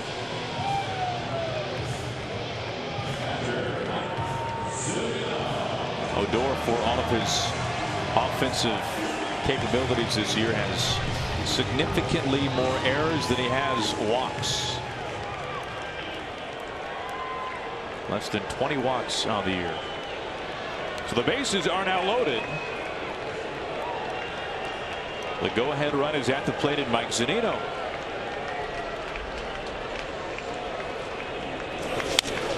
Strike one.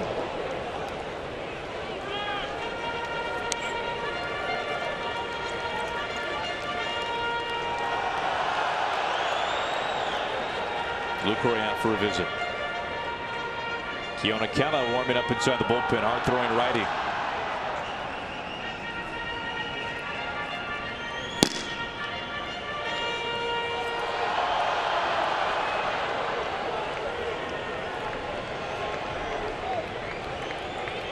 Outs have not been easy to come by in this game. Yesterday either.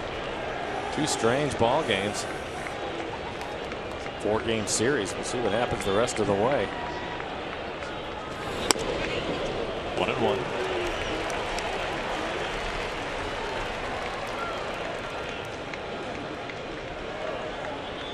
Now Zunino was 2 for his last 29 before firmly parking a single in left field back in the 4th.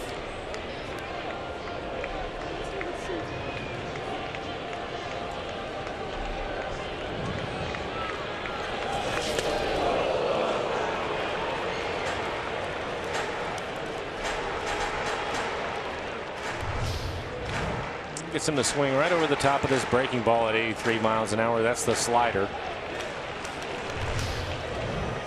For Perez, his best pitch. 2 outs, bases loaded. Mariners down by 3.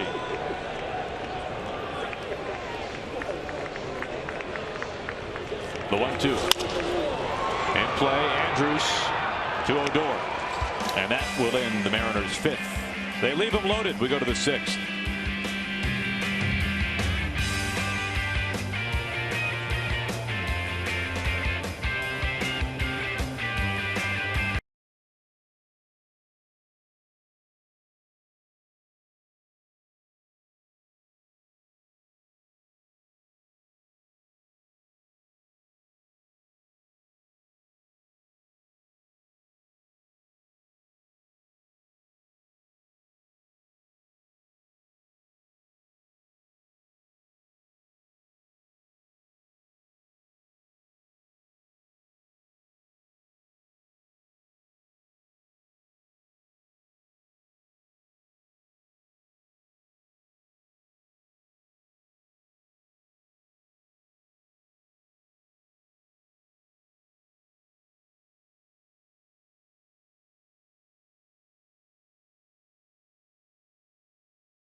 Of the 6th inning. Keep an eye on other teams in the wild card hunt. How about we check out what happened earlier tonight? Yankee Stadium. Former Mariner Blake Parker up on the mound. 2 outs in the 9th inning. And how about Brett Gardner? This is back to the Little League World Series right there. Off the heel of his glove. Almost gets out of there right at the top of it as he slams into the wall. But able to hang on to it to end the game. Blake Parker, by the way, picked up the save. He made 1 appearance this year for the Mariners. That was it. Then was designated for assignment. Parker's 2nd career save. So the Yankees dipping deep into the well. As we take a look at our Delta Airlines keep climbing standings, updated with that win for New York. They're now 3.5 games back. Mariners 2 games behind the Yankees. Tigers right now just outside Boston and Baltimore. Now we begin the top of the 6th inning. A new pitcher up on the mound, Archimedes Caminero, taking over for Storen. He will get the middle of the lineup for the Rangers. Caminero, good fastball in the upper 90s, has a cutter that's in the low 90s and a split.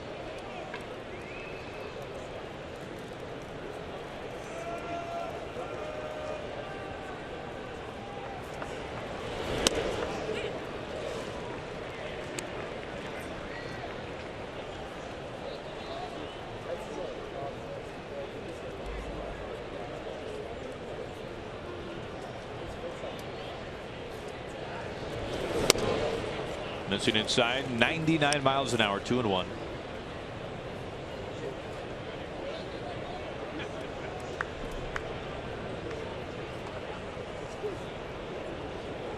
Now the Rangers have scored in every inning but 1 so far tonight.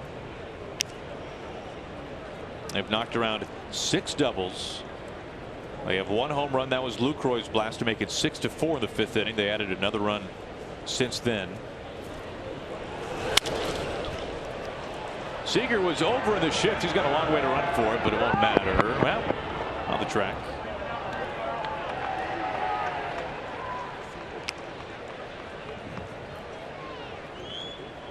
Full count.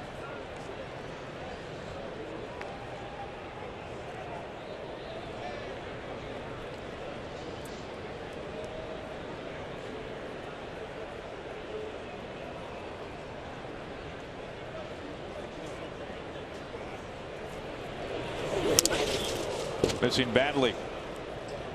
Leadoff walk to Beltran. And that's the 3rd time that he has reached base. A couple of base hits and now the walk.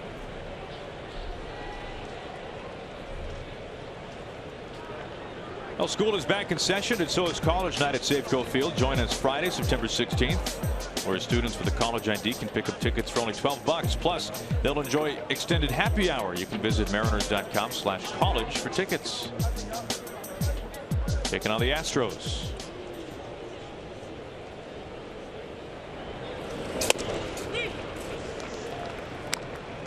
Now they play Beltre straight up. We saw the shift with Beltran. And, you know, Mike, I'm kind of kicking myself for not having this conversation when we were in Chicago to face the Cubs. And Joe Madden, who in many ways was the original architect of the shift. The Cubs, at last look, have shifted really fewer than any team in baseball this year. They have hardly employed the shift at all, which that is shocking. Makes because no when he was sense. in Tampa, they led the league every year. I mean, they were off the charts. No, this is hammered, but way deep, way foul. They don't get many foul balls up there. And Bark of the Park night incoming. That was almost totally out. There's a news flash. Adrian Beltre can still turn on a good fastball. That fastball was 99 miles an hour just off the inside corner. Now heads up for Fido. That's coming in. O'Malley to his chest from a knee. Cano to first. Not in time.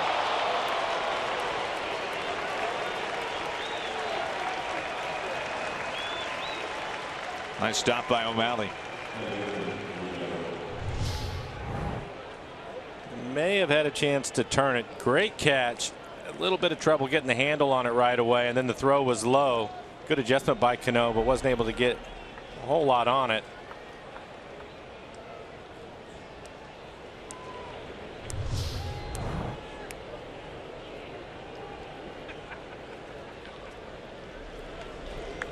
Rangers swap base runners at first base. 0-1 to Odor.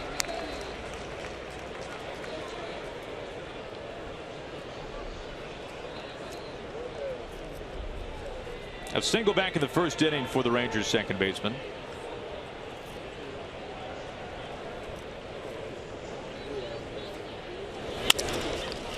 Cano scampering, quickly gets rid of it. On to first. And again, not in time.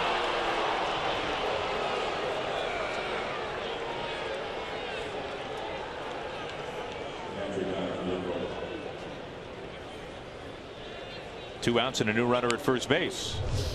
This is one of those tough plays for the shortstop. You can see O'Malley standing flat-footed. It was because of the shift. Typically they'll come across the bag, but he was already on that side of the infield.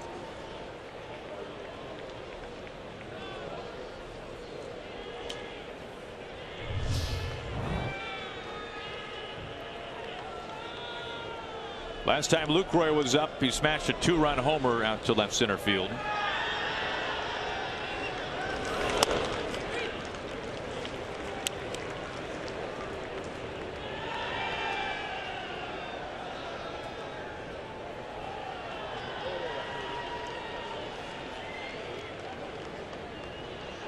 Before that at bat for Lucroy, he punched out twice, both times facing Paxton.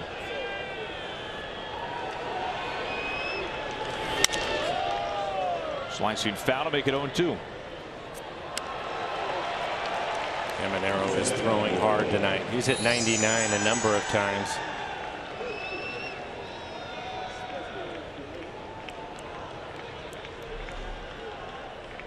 I can tell that Mel Stottlemyre Jr. trying to iron out some mechanics with Caminero. Command has been a problem as of late.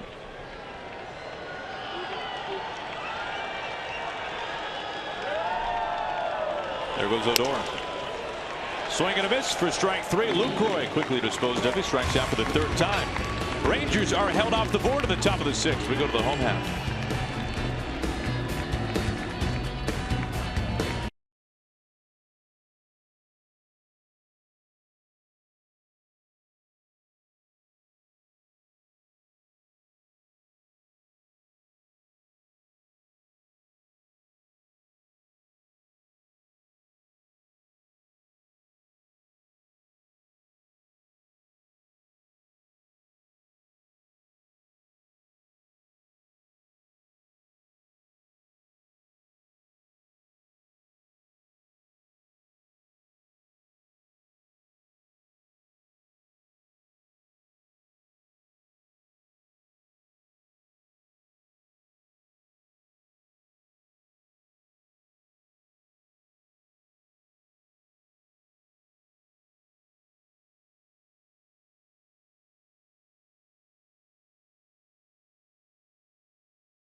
Seattle Mariners baseball on Root Sports is brought to you by Money Tree, proud to make a donation to Mariners Care for every Mariners win.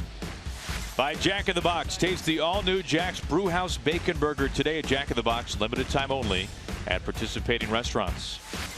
And by CenturyLink, your link to what's next. Now some new art going in right by the EMP. As it's a pretty pleasant night here in Seattle, we make our way to the bottom of the 6th inning. Sean O'Malley will lead things off.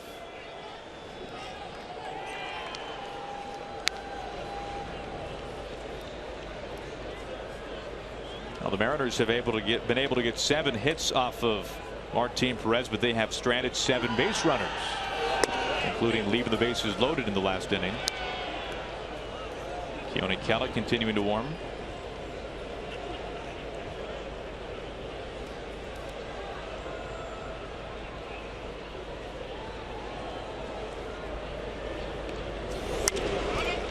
Off the hands.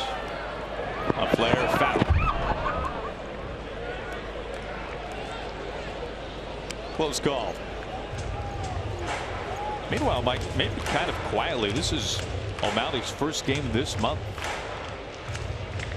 We last saw him on the 31st in Arlington. Well, it's a bit surprising because we were seeing him regularly when Marte was on the disabled list. Could tell Marte getting a breather tonight.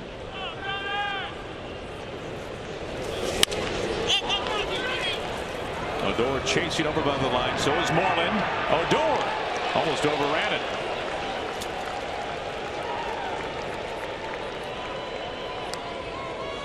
Left fielder, number 5. One out. That'll take us back to the top of the order. Now 90 pitches for Perez.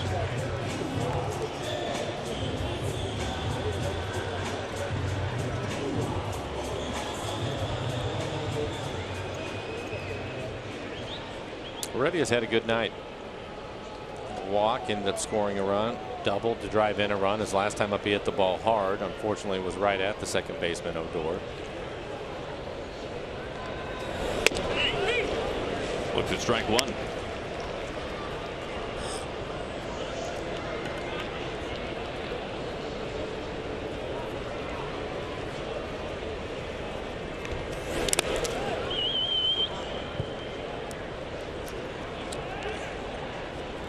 Mike, does it surprise you that Martin Perez is a left-hander who can touch mid-90s with his fastball? You've mentioned how good his slider is, and yet he has 87 strikeouts entering tonight over nearly 170 innings. He just doesn't strike many guys out. Well, I was thinking about that earlier today, and it was surprising when you look at the stuff that he has. Easy play for Odor, 2 outs.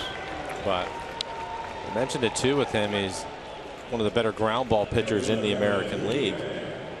It's hard to figure sometimes. You know, you mentioned it earlier, the average on Paxton and his fastball. James is out there 97, 98 on his fastball, and that's not an easy thing to hit, even if you know it's coming.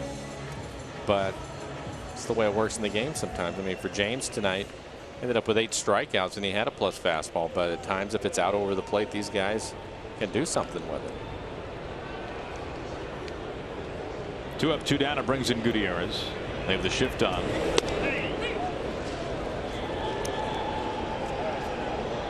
And this might be an extreme example, but we've seen it firsthand this year. Chris Sale, although he did have about 15 strikeouts against the Mariners in a game this year, by and large this year Sale has tried to pitch more to contact, cut down on the strikeouts so that his pitch count doesn't get so ballooned and he can stay in the game longer. Now the difference, Sale, the ace for the White Sox, Perez pitching in the back half of their rotation. But we have seen pitchers who have had good stuff, try to make some adjustments so they can simply log more innings. Felix certainly has the ability to do that. We've seen, well, it's one of the big adjustments for Verlander. He will come out early in the game, his fastball at 93, 94 miles an hour. And then as he gets deeper in the game, because his pitch count is in good shape, all of a sudden you see 97 from him. Check swing, it does not go. But being able to do that more times than not takes experience and time at this level to figure all those things out.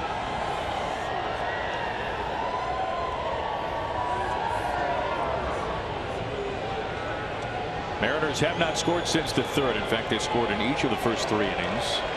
Seager tied it up at 4 apiece with his 2-run homer in that 3rd.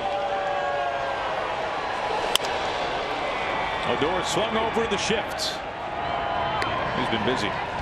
The side sat down in order for the first time tonight.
Seventh inning. We'll take a look at the Mariners calendar, brought to you by Sleep Train.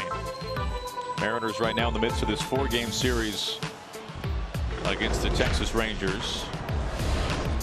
Coming up onto the road. Down the coast, the A's for 3 and the Angels for 3 before a day off, and then back home. Astros and Blue Jays both playing well. Blue Jays in first place. This road trip coming up, Mike, this will be a big one if the Mariners really want to start leapfrogging some teams. I think you're absolutely right. That's when it turns in their favor, because when they get home, those are 2 tough teams, a difficult part of the schedule, so you certainly want to take advantage of it on the road. Andrew spins out of the way. That's about the slowest pitch we maybe have ever seen from Caminero, 79 miles an hour.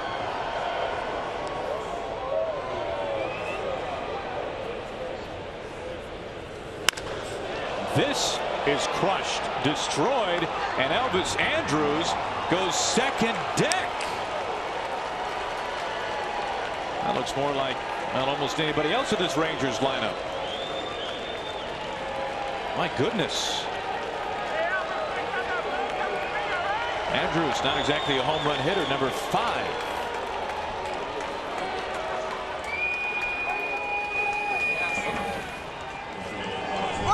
Second home run for Texas tonight. And he has 3 base hits tonight, all of them extra bases, 2 doubles, and now this home run, as Aaron mentioned, his 5th home run on the year.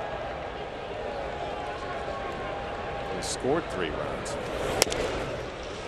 That looked like what Gomez was trying to do during batting practice today.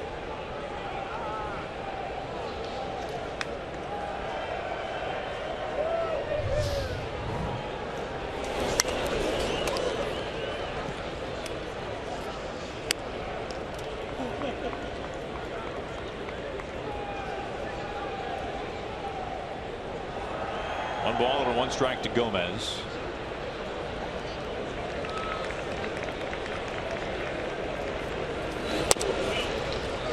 Andrus has never hit more than 7 home runs in a season. That actually came last year. Back in 2014, he hit only 2. 405 feet. And for those of you playing along with us tonight on Twitter, Seager's home run still deeper distance, 407. Well, that was an impressive shot.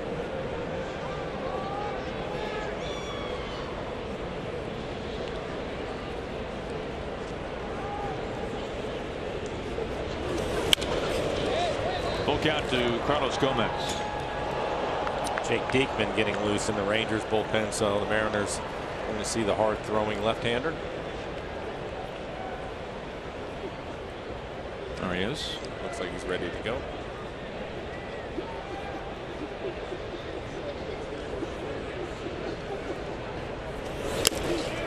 Now a home run, now a walk to Gomez. Second walk tonight from Caminero.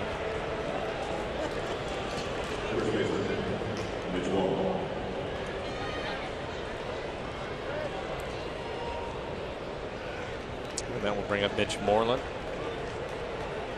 Came into the game in the 5th inning as a pinch hitter and delivered a double and an RBI.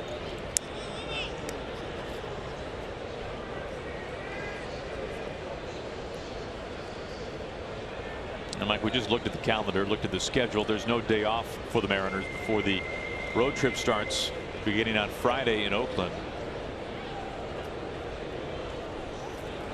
But you look at this Rangers team, and if you face them for 4 days in a row like the Mariners are right now, and they're swinging the bats as hot as any team possibly could, this can just wreck your pitching staff over a 4-game series. I think so. I think if you look at the first 5 months, it definitely would, but at least in September you have those extra bodies out there to help you. I'll soak some of that up.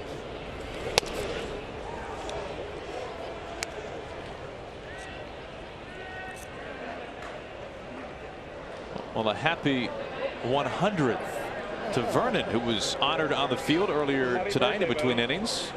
Thank you. Seen plenty of offense. Grandpa, how you doing? Pretty good, thank you.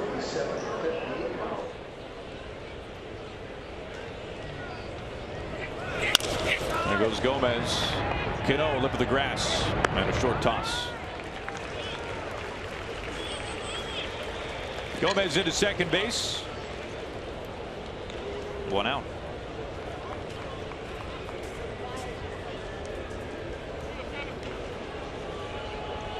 Now we'll bring up Nomar Mazara.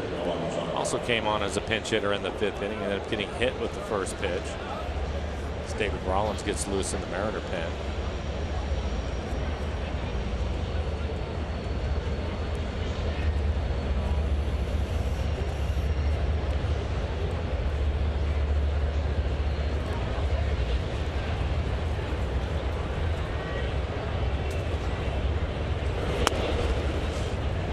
After the first 2 months of the season, it looked like they were about ready to make the award in Mazara's name for Rookie of the Year in the American League. He's off to such a fast start.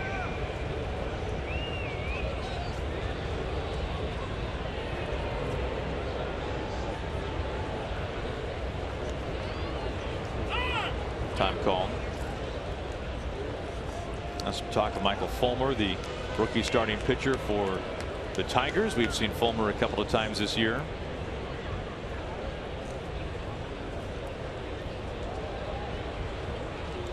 Mazara homering in his major league debut earlier this year off of Jared Weaver. Mazara growing up in the Dominican Republic. His favorite player growing up was his fellow countryman Albert Pujols, and wouldn't you know it, he made his major league debut in Anaheim facing Pujols.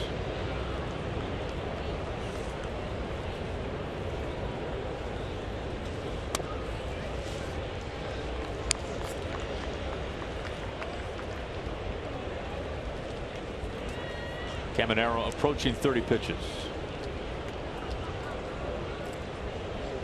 Gomez the walk, advances second base on the ground ball out from Moreland.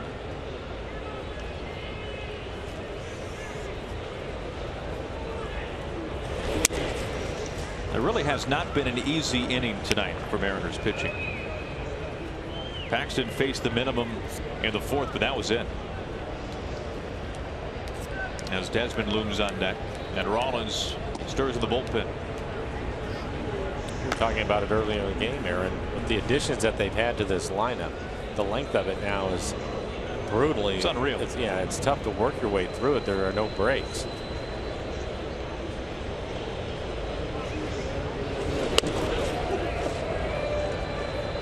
Mazara draws a walk. He was hit by a pitch in the fifth.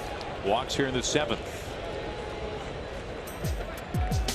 Time now for Bank of America alerts. How about the Redbirds smashing 3 2-out homers in the ninth to take down the reeling Pirates.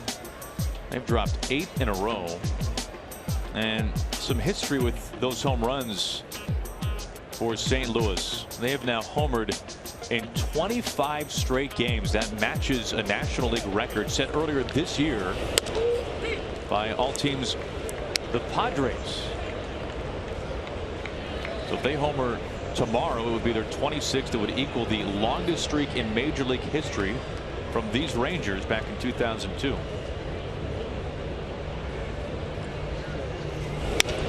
Oh, 2 on Desmond. That was one of the things we saw firsthand with the Cardinals. Nobody would have thought that they would lead the league in home runs, but they are leading the National League in homers. They're one of the best home run hitting teams in baseball. They have been historic, at least in their franchise's history, in terms of pinch hit home runs. It's amazing. We've talked about it, Aaron, with the Cardinals, the guys that they just plug in there. I think Jerko has almost 30. He's been a monster. Yeah. Former Padre. Foul over towards Seager.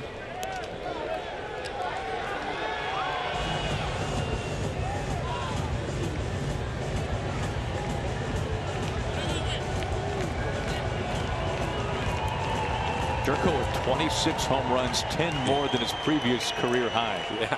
26. Well, they're not looking like a National League team. This is not a Whitey ball anymore in St. Louis. Look at them over the last, I don't know, 3 or 4 years. A number of guys either get called up and have a big impact for that club, or they get players from other teams and they end up having their best years. Brandon Moss having a huge year. Stephen Piscotty in right field, the former Stanford product. Jason Hayward signing the enormous deal to go to Chicago, and Piscotty has, at least offensively, been far better.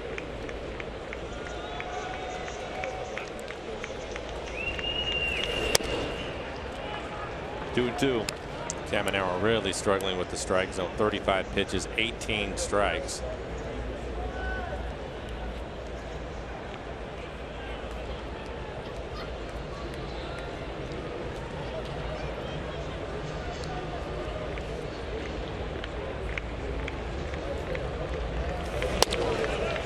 Full count.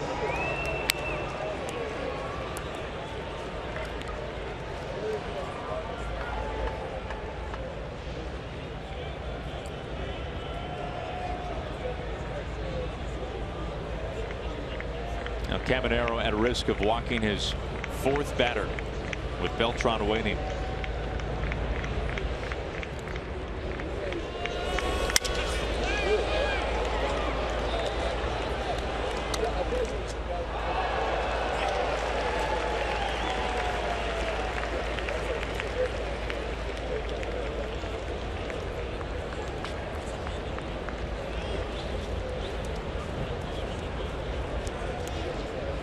Rollins looks pretty well warmed up in the bullpen for the Mariners.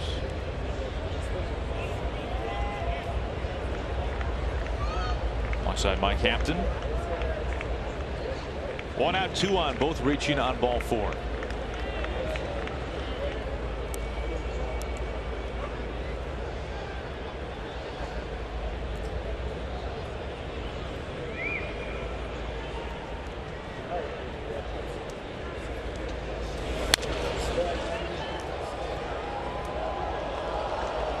Next pitch will be number 9. And Desmond is being really aggressive on the fastball. Some pretty good swings at it. Even that last fastball is a cut fastball right at the top of the strike zone.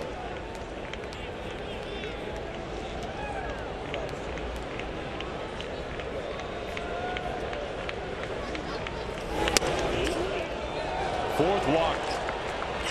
Third this inning. He has walked the bases full. And he brings out Scott Service. David Rollins coming in to face Beltran.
Rangers already on top. Take a look at our CenturyLink What's Next. It'll be Ariel Miranda getting the ball tomorrow for the Mariners. He tied a season high with 5 strikeouts his last time out. Meanwhile, A.J. Griffin on the other side. He has not worked deep into games this year. He's worked deeper than 6 innings only twice, making start number 20. Miranda his 6th start this season for the Mariners. We hit the airwaves at 6:30 right here on Root Sports as we take a look now at David Rollins. It's been a while since we've seen David. This will be his 10th appearance. 7 2/3. That's all he's worked. He's given up 1 home run. His fastball in the low 90s. Last time we saw him was at PNC Park in Pittsburgh. It's been a long time. End of July. Tough situation. Bases loaded with 1 out. One of the better hitters in the lineup, Beltran. Ball 1.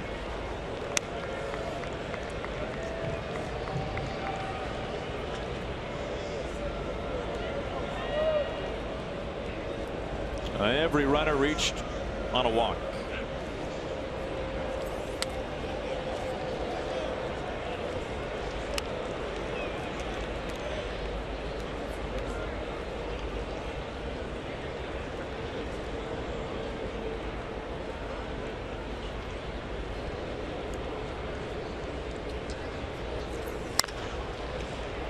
Two balls and a strike now to Beltran.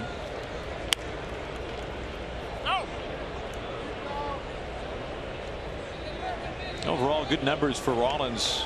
Watch out. In Tacoma this year, an ERA just over 2. Had about 25 appearances with the Rainiers.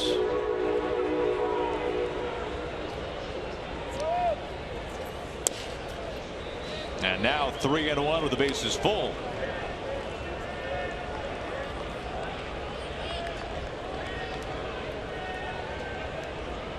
does not get easier.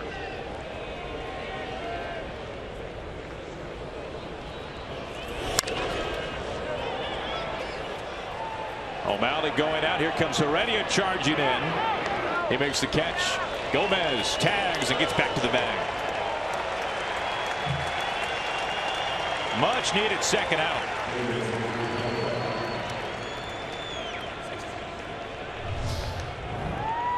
Talked about it with Heredia. He does a good job staying behind the ball. Gets a lot on the throw.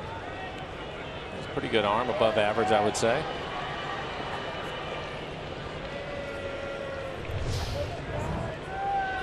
Saw a fine throw from him to second base earlier this homestand.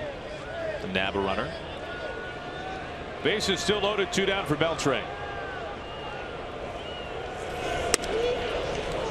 Just missing for ball 1.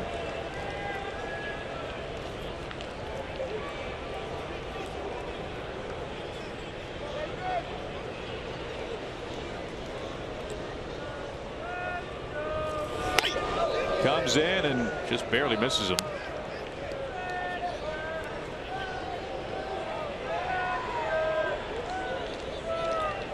Beltre scoring in the 5th inning. He has now scored a run in 12 straight games. The new Rangers franchise record. Heredia right in line with the Mariners left fielder. And the bases are left loaded. Restoring, or pardon me, David Rollins does Caminero solid.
Lottery tickets and imagine what would happen if you won.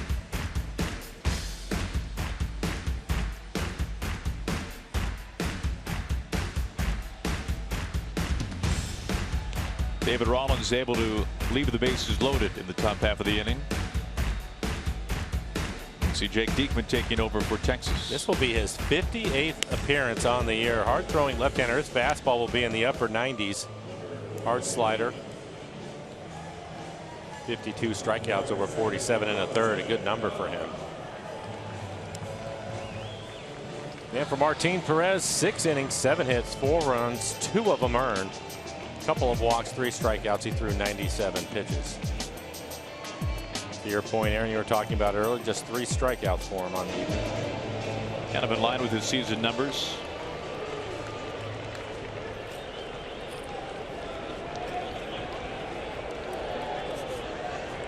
Robbie Cano will lead off the bottom of the 7th.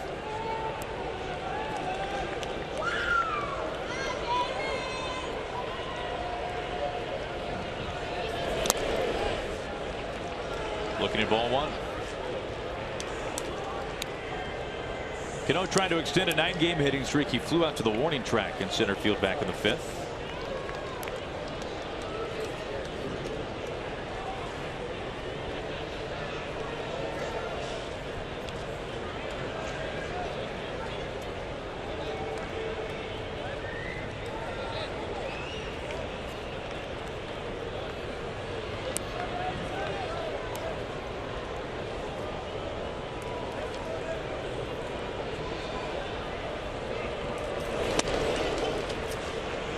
Pitch is low and outside at Cano to begin this bottom of the 7th.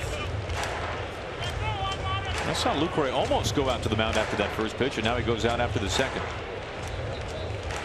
It's strange the way he's walking around the mound, probably wondering if he's okay, especially missing as badly as he did with the first 2 fastballs.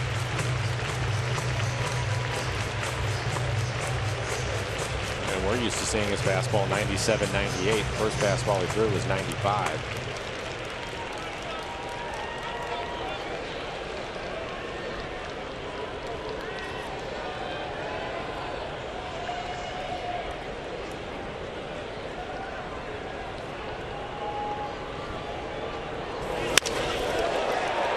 How about a 10-game hitting streak for Robinson Cano? Nice way to begin the bottom of the 7th. Well, count in his favor. He gets a fastball that he can handle. Down in the zone, just drops the barrel on it. Solid line drive base hit. We're looking at Primera Supermo and the swing by Cano. And now the trainers, Scott Service, Rob Nodine out to first base.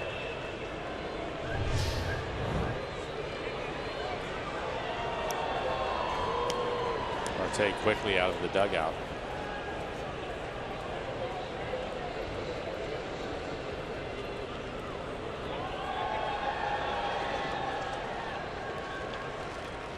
That's it for Robbie.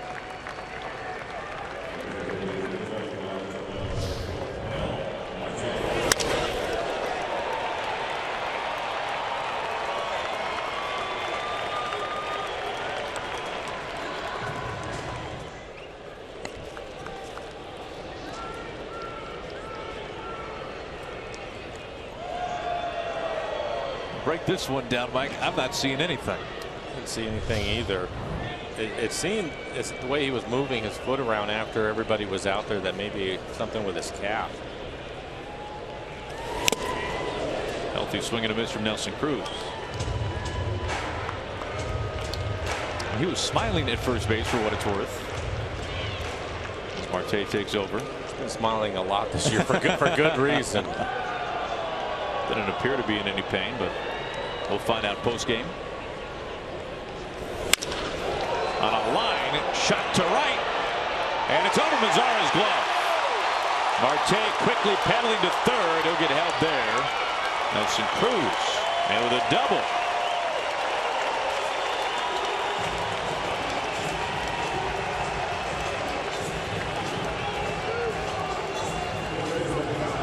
And he has hit the ball hard a couple of times tonight.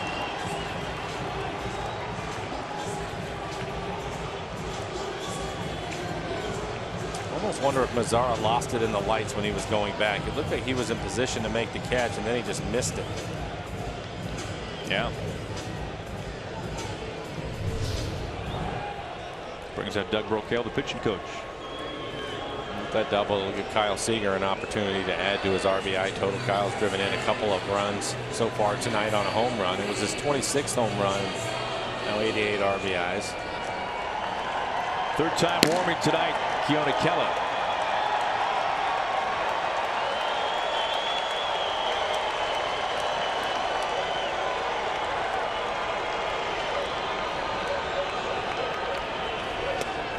Ball one to Seager.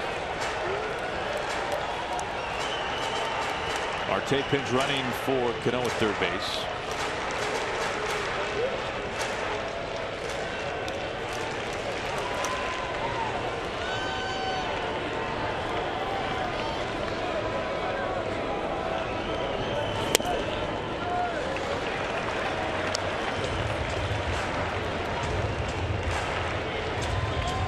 Coming over from Philadelphia last year in the Cole Hamels deal.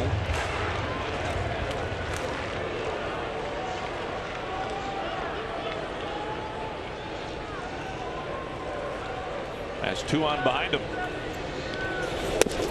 And now falls behind 3-0. We've seen him really miss badly.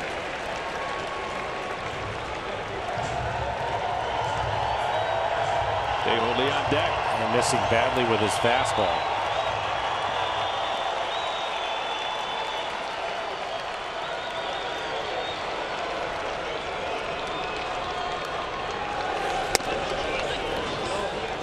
that heater over for a strike this time. 3-1.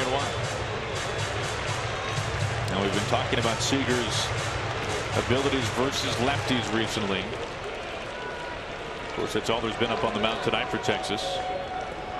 Already a 2-run homer and a double.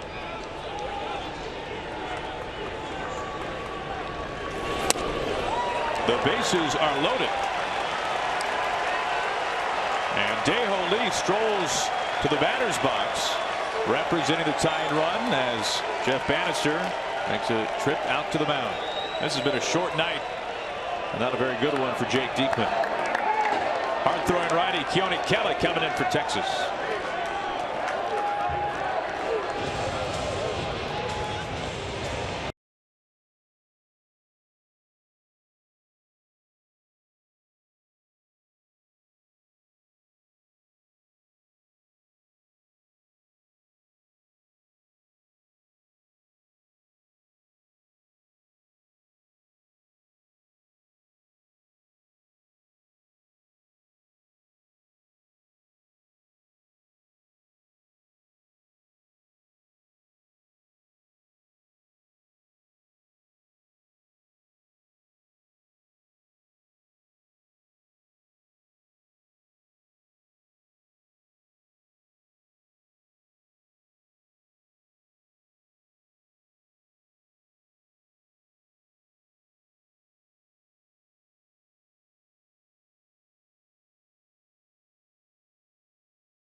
The tying run at the plate. Angie Mentink with you here at the Ford Sports Desk. You know, it's Bark at the Park night here at Safeco Field. If you can't be here, well, we're glad that you're there in spirit. Marcia sends this one. I have to be able to sit longer than an inning to go to Bark at the Park. Until then, that is where he roots. Hashtag where I root, presented by Alaska Airlines. Very cute. It's kind of like my kids. They can't sit for more than an inning as well. Guys? All right. Thank you, Angie. First pitch nearly gets away from Lucroy. Keone Kela, the new pitcher, facing Dae-Ho Lee. He is looking for his first career grand slam.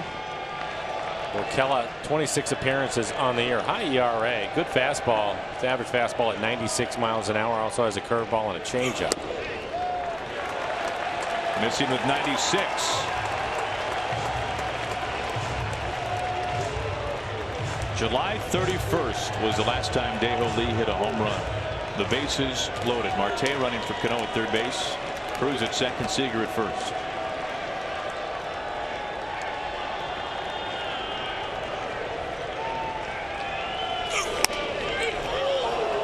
Rule a strike.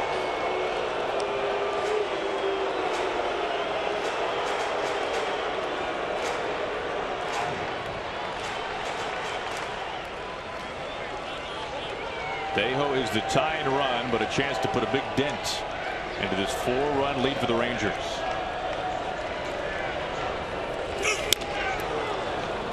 Now 2-2. Diekman faced 3 batters, all 3 reached. A single, a double, and a walk. Nobody out with the bases loaded. 4 pitches to Dae-Ho Lee, all of them fastballs.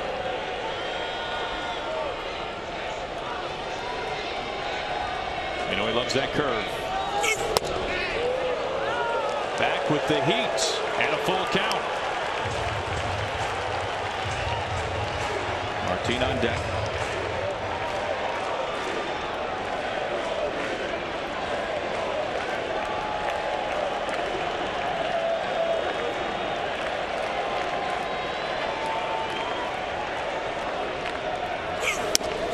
Mariners get a run walking home. Cuts the lead to 3.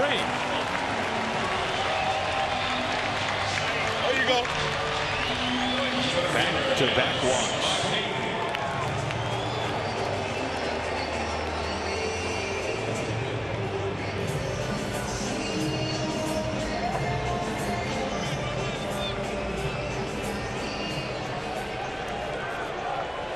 It's been amazing to watch the number of pitchers in this game tonight that have struggled with fastball command.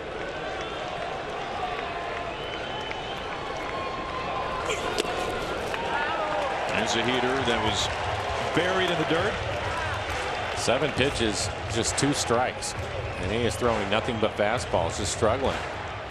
Saw the same thing from Diekman when he was in the game.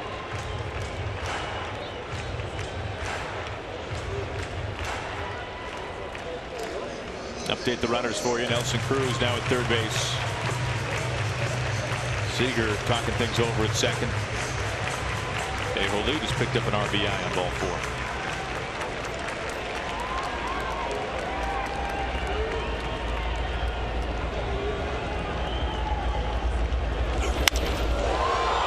High out to left center. Gomez makes the catch. Cruz coming down the line. He scores, and the Mariners chip into the lead a little bit more. It's now 8-6 Texas on a sacrifice fly by Leonys Martin. First out of the inning.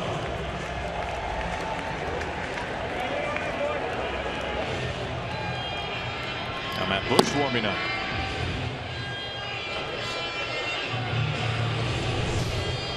And he's looking for a fastball to hit 97 miles an hour. A little bit late, but able to hit it deep enough. Barrel to it, just missed it a little bit. First pitch to Zunino. 4's in a strike. Other 2 runners stay put. Seager still at second base. Lee at first.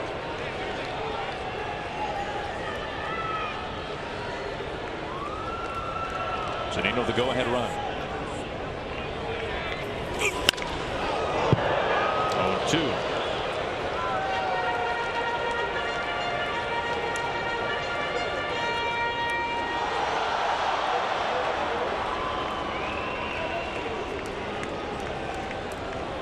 In a game that has been flooded by offense, the Mariners have a chance to tie, if not take the lead, with a huge 7th.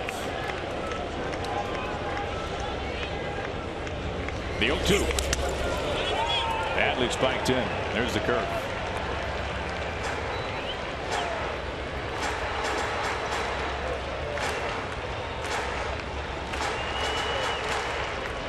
Davidson, the home plate umpire, giving Lucroy a little bit of time. That curveball barely cleared the grass, and it looked like it hit him around his neck, maybe collarbone.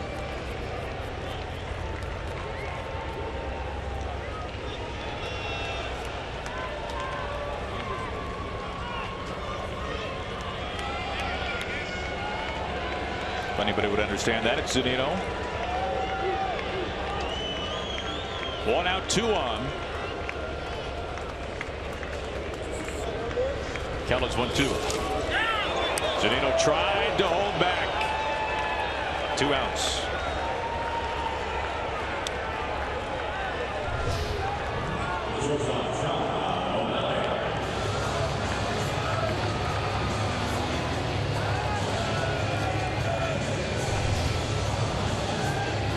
That's now up to Sean O'Malley.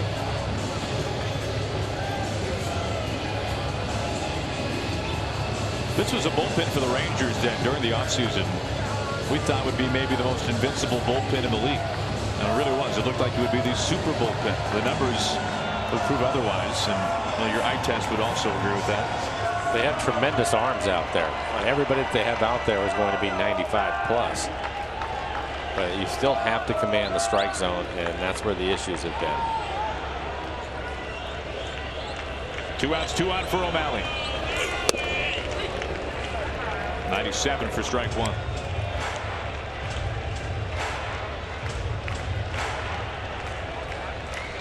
Two runs in this inning on a bases loaded walk and a sacrifice fly.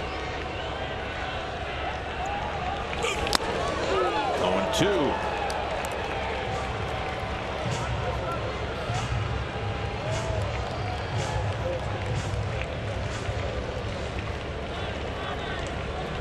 Seager at second, Lee at first. If O'Malley can reach, it looks like Aoki has come out on deck. He's going to pinch hit for Heredia. Back up at the ball club now.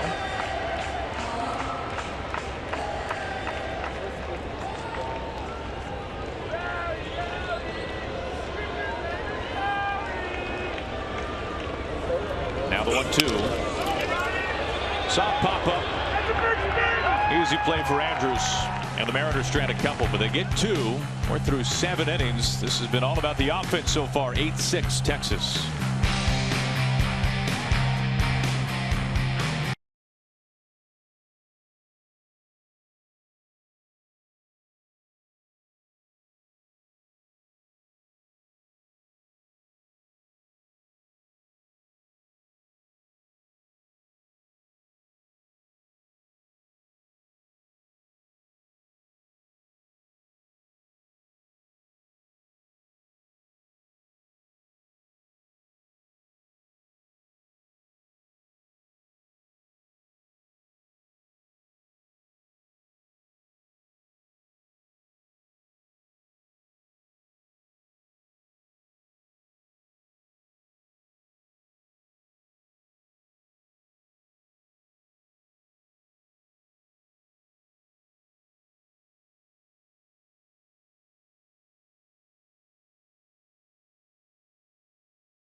One on Link Light Rail, so right in from their newest stations on Capitol Hill or at the UW. Schedules can always be found at soundtransit.org. Top of the 8th, they have the shift on for Odor.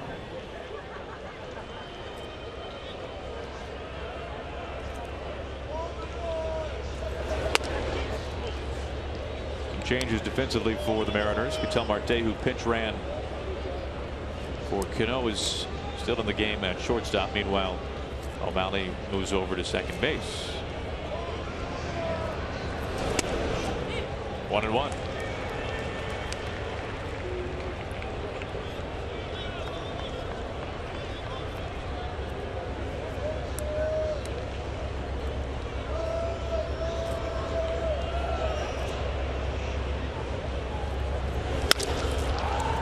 O'Malley can't get to it. Second hit tonight for Odor. And that will bring out Scott Service. Cishek getting loose in the pen. He's going to maybe go to his right-hander, and he will. We'll step aside here in the 8th. Leadoff man reaches.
Rangers right now up by 2.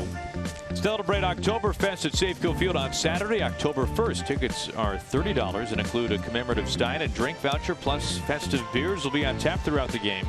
The special offer is available at mariners.com/Oktoberfest. 6:10 the first pitch against the Oakland A's as we take a look at Steve Cishek. 50 appearances on the year. Opponents hitting just 193 against Steve. Fastball right around 91, 92 miles an hour. Sweeping slider and occasional changeup to the left-handed hitter.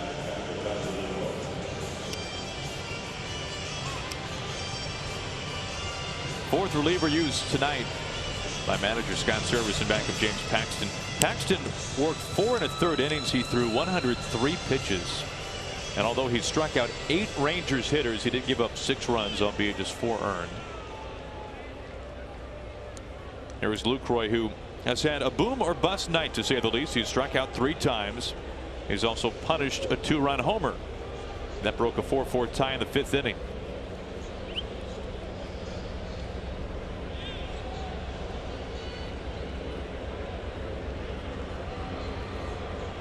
Odor at first base.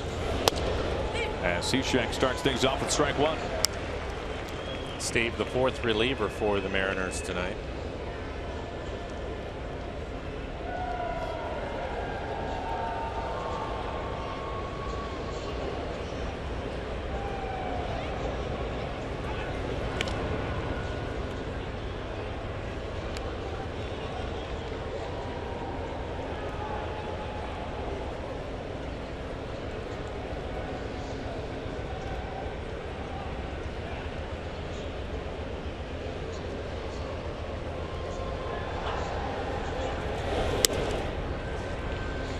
Cishek growing up in summer paradise in Cape Cod.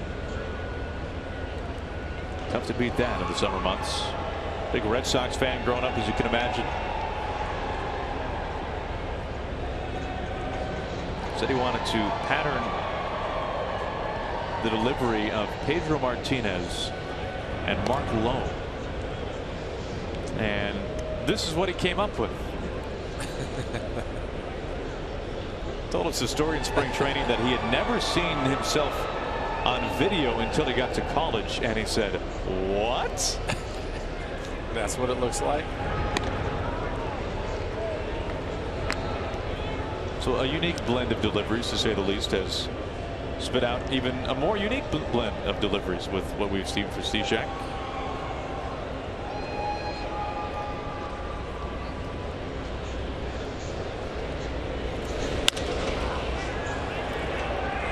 The infield, O'Malley has taken over at second base. 1 out.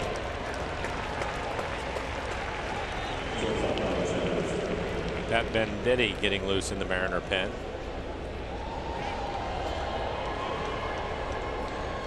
Well, the roof is closing and almost completely closed at this point.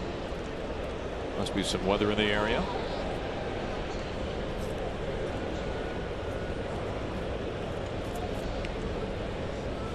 One out, 1 on. It brings in Elvis Andrus, who blasted a second deck 400-foot homer back in the 7th.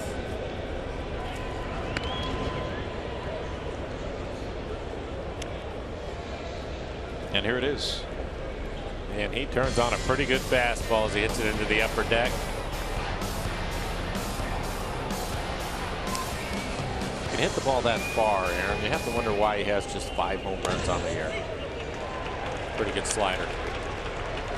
And that was one of those moments when you see the ball take flight and you say, is this Andrus at the plate? He's had a good night. A couple of doubles to go along with that home run.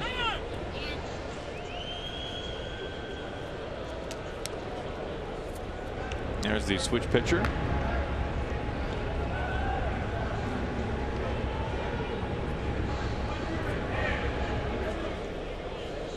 One out, 1 on. And the 0-1.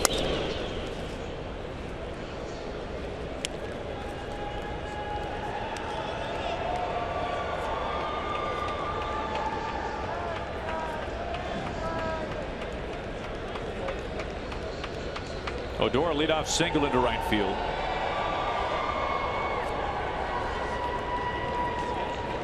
There he goes. Hit and run is on. Slashed into right and a base hit. Odor being waved in. He scores. Yet another double tonight for the Texas Rangers. The third from Elvis Andrus. His fourth hit for extra bases.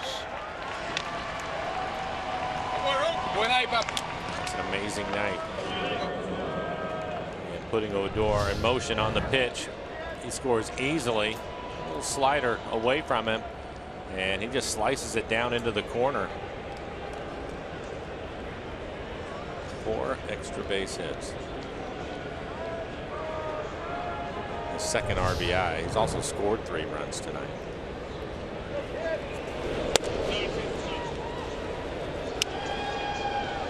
Mike, we've made reference a couple of times tonight about deeper bullpens this time of year with rosters expanding, and kind of always begs the question as to how different baseball is in September than it is any other month of the season. Squibber up the middle. Here is O'Malley. And time. We've talked about this, you and I, on the air, off the air before, how it's odd that baseball's rules change in September when teams are pushing for a pennant. They're pushing for a wild card spot, but as long as you got room for them, you can bring them up. Up to 40. You're going to have 40 guys. Scott Service back out of the dugout again. Yeah, it's something that I think is going to have to be changed and really looked at this one. New arm coming out. Here's Pat Venditti.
Leading 9-6 as we take a glance at our Delta Airlines Keep Flying standings.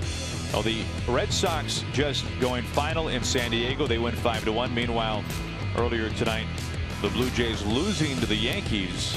So Boston and Toronto tied for the top spot in the East, and then you got the Orioles right now in the wild card mix as well. So that's why you see 3 teams above the yellow line. The Mariners right now 5.5 games back. Tigers a game out as the Astros right now 74-64, 2 games outside of the wild card. Astros winning today 4-3 in Cleveland. As Pat Venditti takes over for the Mariners. This will be his 12th appearance, and he's a switch pitcher, lefty and righty. Very unique to the game. You don't see it very often. It has been done before. His fastball will be 85 miles an hour with a sweeping slider.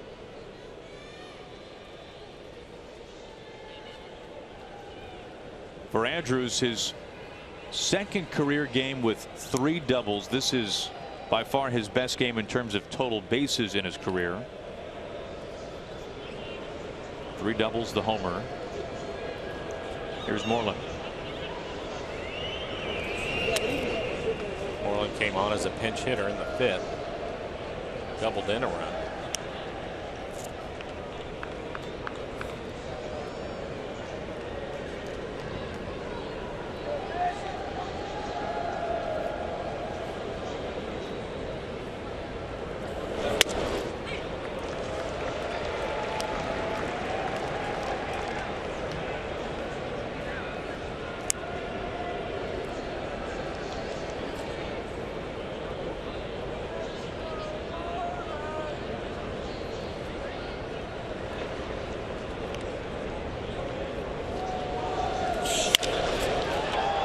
Glove high out to right center. It forces Martin to race back. He's able to slow up, put on the brakes, and make the catch. Orland, a deep fly ball out as we go to the bottom of the 8th.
(9-6). Rangers have the lead. This season, former and current members of the U.S. Armed Forces are able to take advantage of the EQC military discount with a military ID.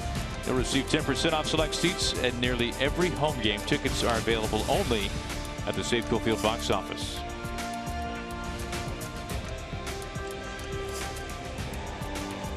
Now, Steve Buechele, former Rangers third baseman. Now the Rangers third base, or pardon me, bench coach. He got to town yesterday, Blow, at about 4 in the morning. He was in Austin, Texas, watching his son Shane Buechele become just the second ever true freshman to start the opener for the Texas Longhorns. All he did was throw 3 touchdowns and a double overtime win against the Fighting Irish. How about that? I've known Steve for a lot of years, and I had a chance to watch that game. I was really happy for him. Pretty amazing. Orioles leads off. One of the Rangers owners was kind enough to fly Boo down to Austin and back in his private jet, which explains his ability to get from Austin to Seattle. Right. It's great. Great story. That quickly. Pretty cool. New pitcher up on the mound is Matt Bush. His average fastball at 97 miles an hour. That was hard. Curveball, slider, changeup. Of his 3 off-speed pitches, he will use his curveball more than the other 2.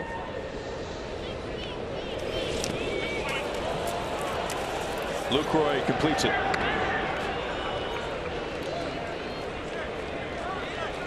I'll bring up another pinch hitter. Seth Smith is going to hit for Gutierrez.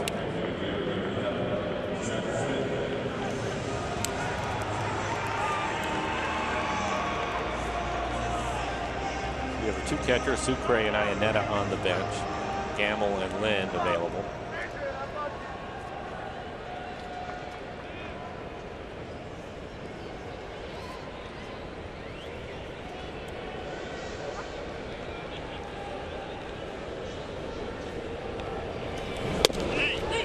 We're talking about deeper benches, deeper bullpens this time of year. Yeah.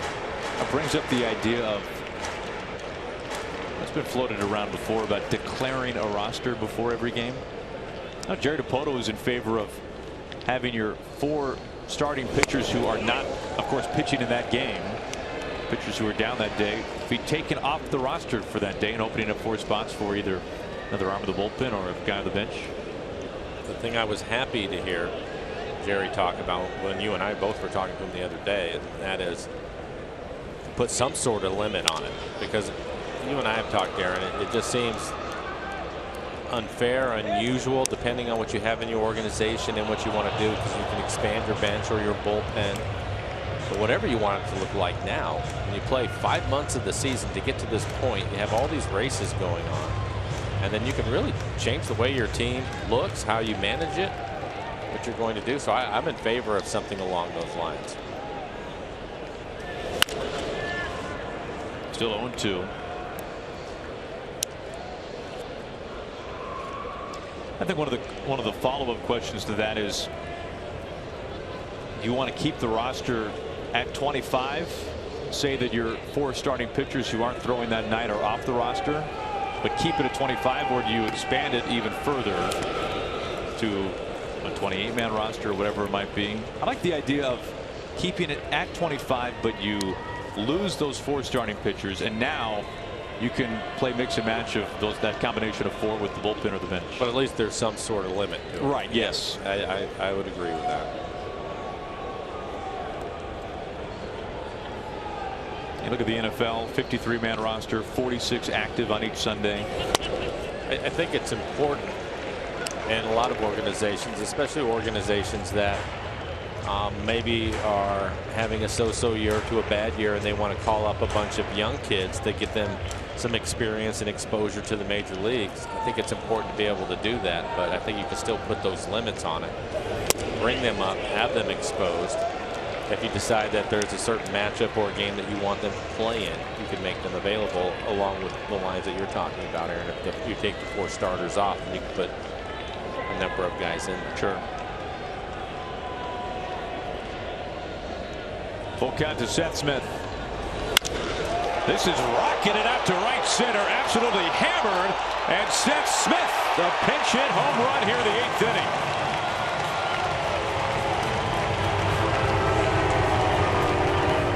Give them credit. They just keep coming back. They've been down the entire game, but they just keep coming back. Down early, able to tie the game up at 4s in the 3rd. But the Rangers have been relentless. Now the Mariners down just 2 runs again. 98-mile-an-hour fastball right down the middle of the plate, and Seth gets every bit of it. Line drive. It was just a matter of it was going to be high enough to get over the fence. I think it barely clears it.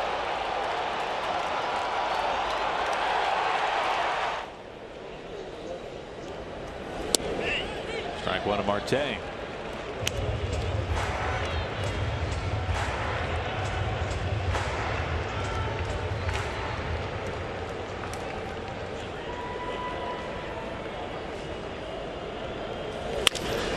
Slicing and over Elvis Andrews' glove. Gomez tracks it down. Well, Mike, to your point, here we go again. Mariners will bring the tying run to the plate.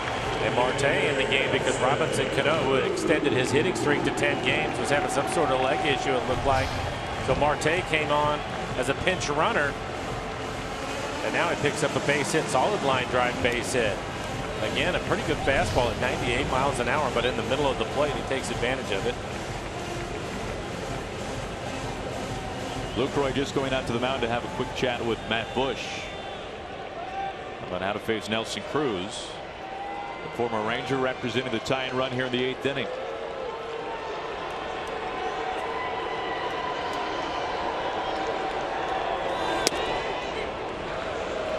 Wow. Called strike 1.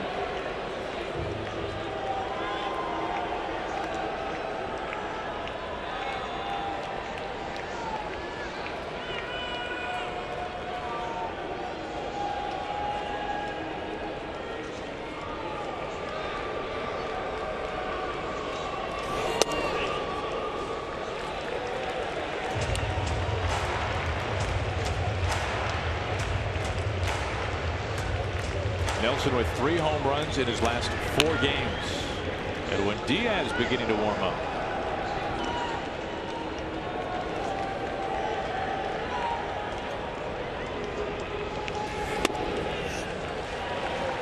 Two balls and a strike.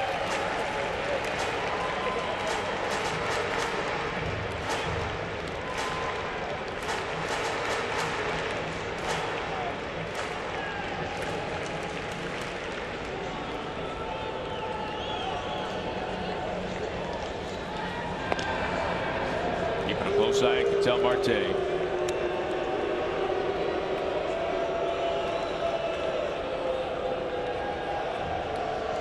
It seems like, or at least it feels like, in almost each of the last 3 or 4 innings, the Mariners have had this kind of situation. Now 3-1. This is the count you were hoping for. Kyle Seager waiting on deck. He's already homered in the game. Also has a double. Nelson get a fastball that he can handle.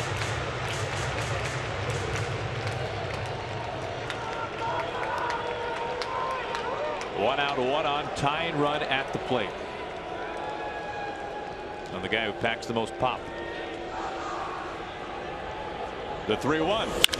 Hard hit, snared. Oh my goodness, by Beltre. On to first base, not in time. Wow. That's incredible. Well, we've already seen Nelson Cruz get a base hit on with an exit velocity of 112. That has to be pretty close to it. And an unreal reaction by Adrian Beltre. As you take a look at our Primera Supermo and the swing, that is a rocket down at third. And they almost turned the double play.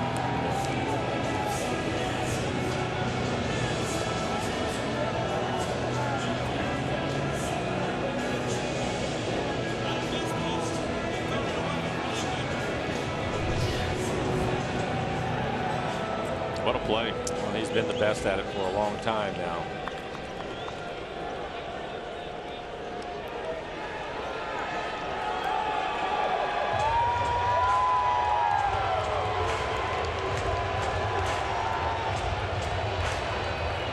.115-mile-an-hour exit velocity. That's a tough out. You hit a ball that hard. What does you that get feel paid like off. in your glove?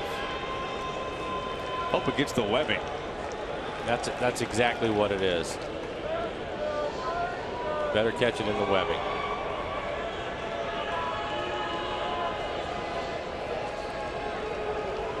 Seager the tying run.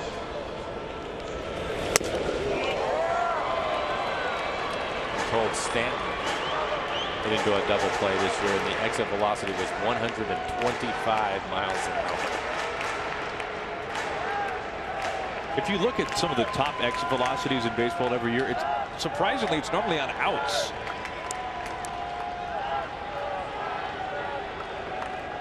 The trajectory for home runs are such that you just can't get that extreme. The 0-2. Seager retired. Seth Smith, the pitch hit home run, brings the Mariners within 2 through 8.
courtesy of Kyle Seager and company. Have put up 7 runs, but they're going to need a few more tonight. It's just been that kind of game.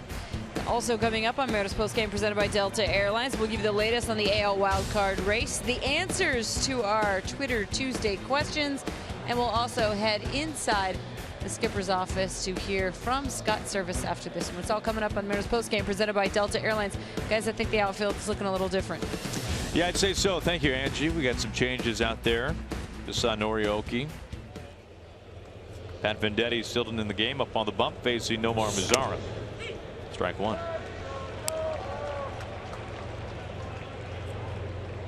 Aoki in left field. Seth Smith in right field.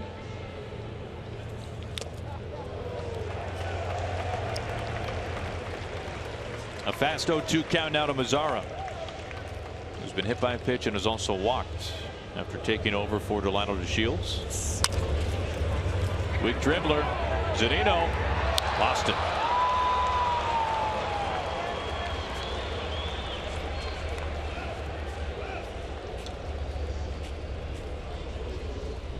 And that will be an infield hit. Little swinging bunt.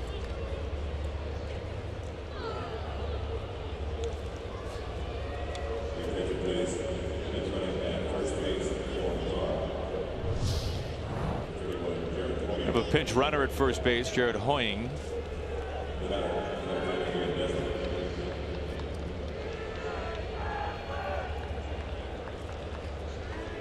There's Hoying at first base. It brings in Desmond. Ranger closer Sam Dyson getting loose in the pen. Well, Mike, we both noticed something pretty interesting as we see Dyson. When Venditti was up on the mound facing the Angels, he had to work some long innings, or really soak up some innings, a better way to put it. And we saw him in a situation like this, facing a righty, in fact multiple righties for the Angels, yet pitching left-handed. Right. And one of them, Jeffrey Marte, you looked at his splits and it made sense, but there was at least one other where the splits didn't favor it. And we found out from Jerry DiPoto later that it was simply a matter of just trying to preserve Venditti for some, well, having to mop up a little bit and working with the left arm. Something that at the time I was talking about with Venditti, knowing that he was going to have to eat up some innings, and wondering if they were keeping the pitch count for deciding, you know, for his right arm or his left arm and how they were going to go about it. And it turns out, you and I were talking to Jerry, and Jerry said that's exactly what it was. Mel Stottlemyre went to him in between innings and said, you're going to have to eat up some pitches with your right arm, because he was throwing so many pitches, or with his left arm because he was throwing so many pitches right-handed. I mean, it made sense when you look at the Angels lineup. They had a lot of righties in there, allowing the pinch runner may have injured himself. But I thought it was an interesting way to go about it. You don't have that conversation with any other pitcher. You don't. But that goes to what he's capable of doing and the ability, and that's the reason why he was able to stay in the game as long as he was able to. Well, by and large, Scott Service has not been able to use Venditti in really the role in which he was acquired to fill, and that is mostly left on left. Left on left, mid-game. Desmond wears that one. 2-1.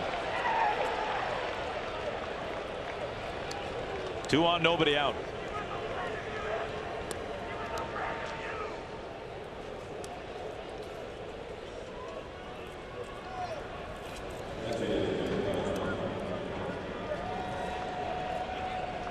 Now the Mariners able to get 2 runs in the 7th, able to get a run in the 8th on the pinch hit homer by Seth Smith to cut this lead to 2. And the first 2 men reaching for Beltran, and the heart of the order coming up. And this part of it is interesting too, that Venditti has to declare which arm he's going to use for a batter, and then he has to stay with it. And you have Beltran, who's a switch hitter. Pat probably thinks that's a bit unfair. Why not have the switch hitter declare what side of the plate he's going to hit from? Now Beltran on the season batting significantly lower against righties. He's hitting .261 against right-handers, hitting nearly .310 against left-handers.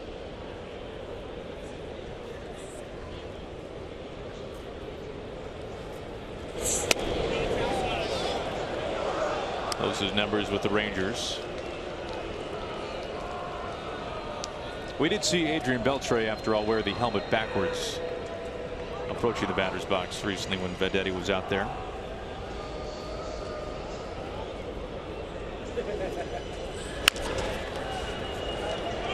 A bobble to first, and it's in time.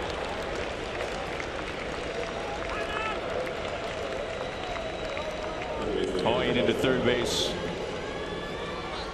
Desmond survives in at second.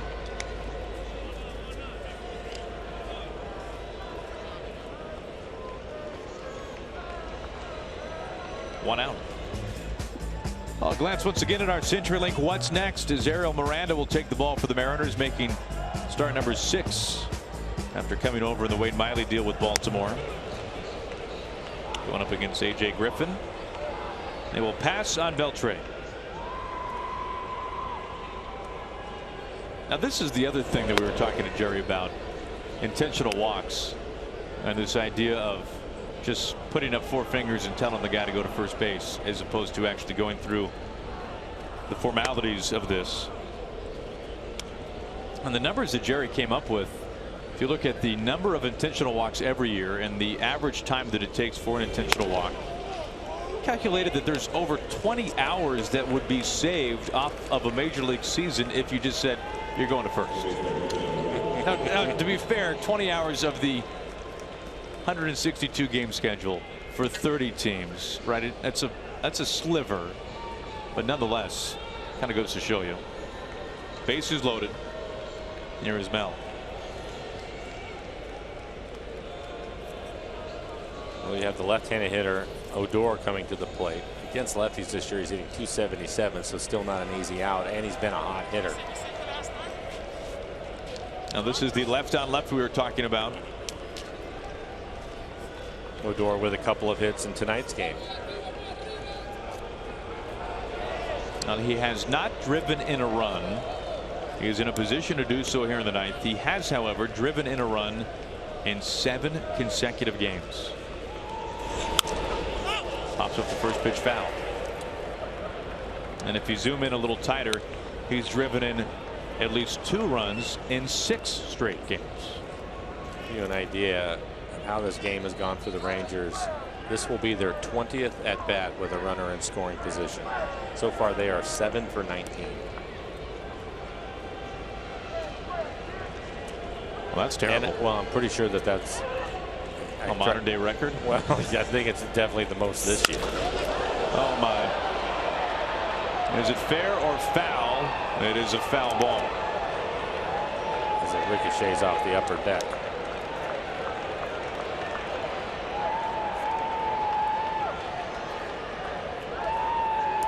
There you can see it, hitting .282 as a team on the season. Better than that tonight.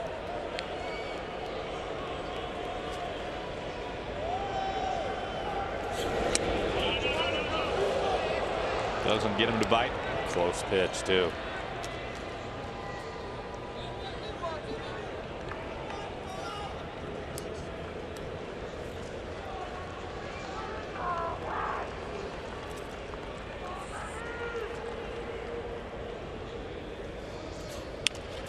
Reaching forward, watch out. Spike Owen coaching at third. Now here's Seager's reaction to that.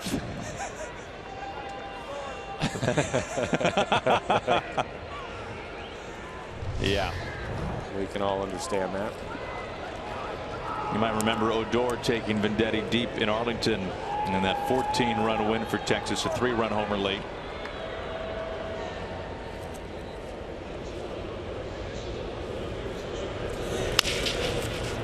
DeHoly charges, coming home. They get Hoying at the plate.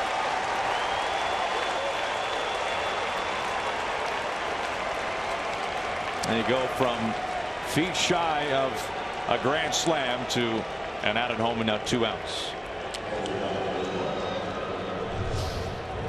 It's a good play by Lee. You can see how far out in front he is. A slow breaking ball at 73 miles an hour. Catches it in the heel of his glove, but able to hang on to it.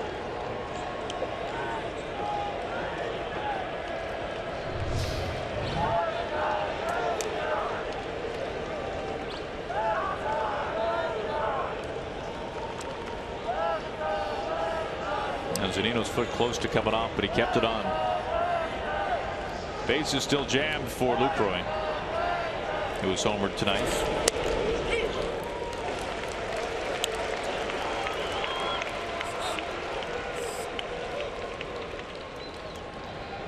And in this game tonight, the Rangers are now 7 for 20 with runners in scoring position.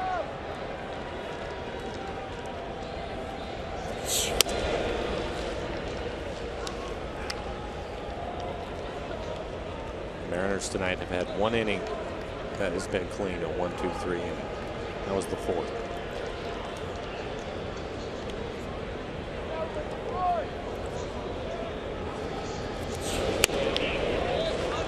Now 2-1.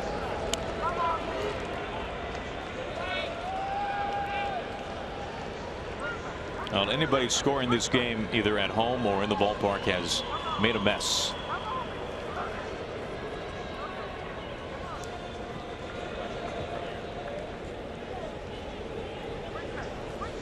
Bases are loaded.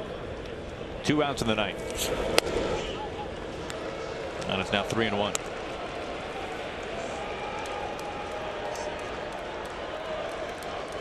Elvis Andrus waiting on deck. What a night he has had. You can see the 4 for 5. A home run and 3 doubles.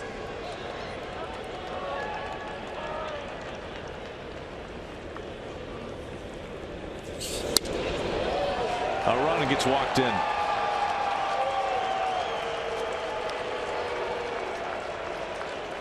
Desmond touches home. 3rd RBI for Lucroy. 10-7 Texas.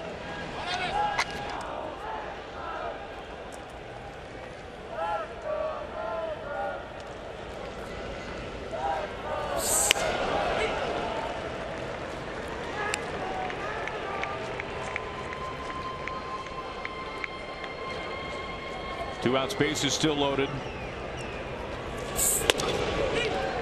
And 0-2 on Andrus. And if you look at this lineup and how deadly it is top to bottom, if somebody would have told you before the game that it would be Andrus who packed the most punch tonight, probably would not have believed it.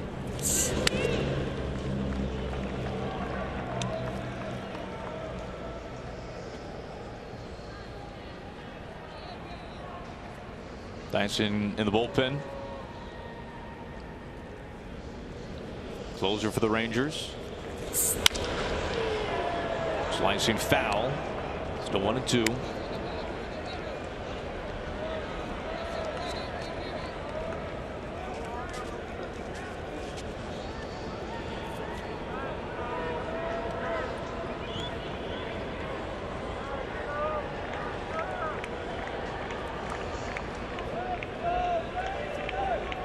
Runners all around for Texas.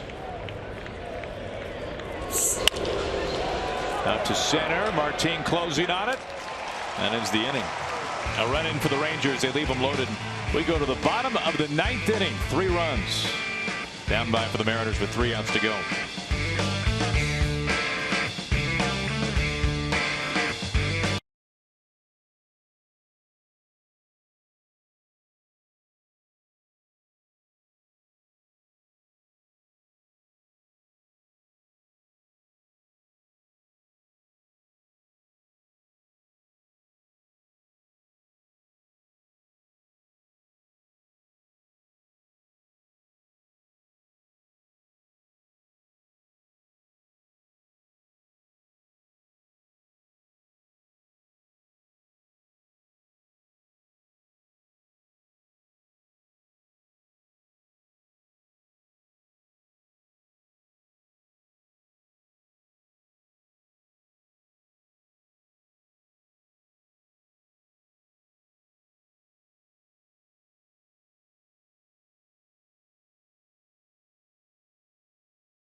Mariners down to their final 3 outs.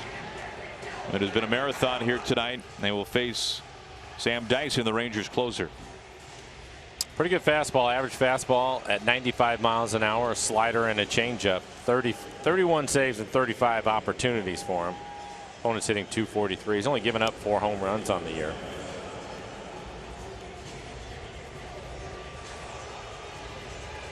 Now Ben Gamble will pinch hit.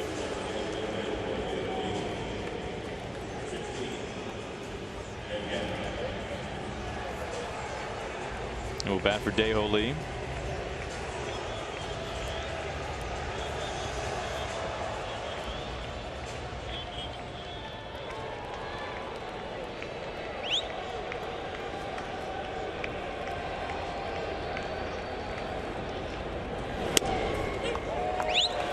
Mike, I couldn't help but think about Gamble today when he was one of a number of Mariners hitters out for early batting practice. The roof was open. It was kind of a cloudy early afternoon here from inside Safeco Field. And you think about Gamble, just really a few days ago was in AAA with the Yankees in Scranton, Wilkes-Barre, Pennsylvania. And today he was taking early batting practice with Edgar Martinez throwing to him. What a difference a few days can make. Yeah. Oh, I went right after him. 3 fastballs, the last one at 97 miles an hour. Elevated fastball, top of the strike zone. It was on the outside corner, a little bit of run to it. Swings underneath it.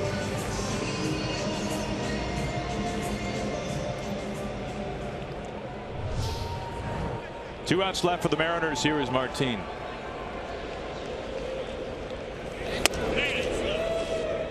Adam Lynn has come out on deck. Looks like he will pinch hit for Mike Zunino.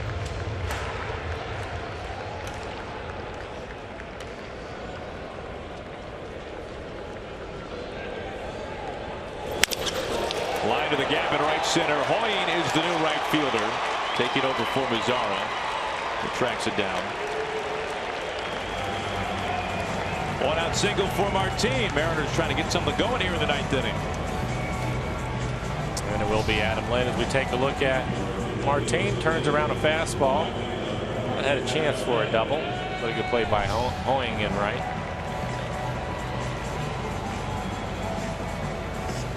And here is Lynn.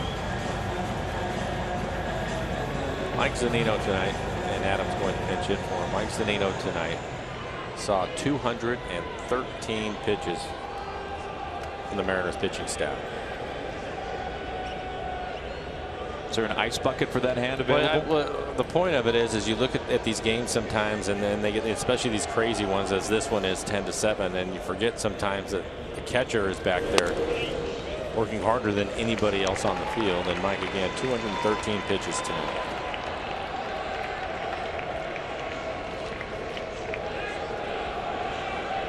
His counterpart, Jonathan Lucroy, has caught 150.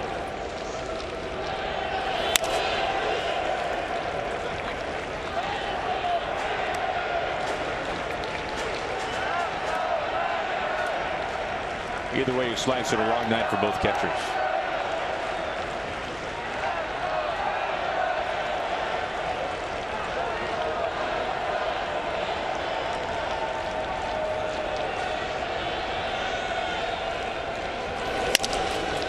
Odor gets rid of it quickly. Andrews over to first base. And that's how it ends. Plenty of offense in this one here tonight, but the Mariners come up short. 10-7 Texas wins, and this series is even at 1 game apiece. It'll be Ariel Miranda taking the ball for the Mariners tomorrow night. We hit the airwaves at 6:30, 7:10 the first pitch time in Game 3 versus Texas. Mariners postgame presented by Delta Airlines. It kicks off right now with Brad and Val. Guys. All right, guys, thank you very much. Rangers take Game 2, 10-7. The longest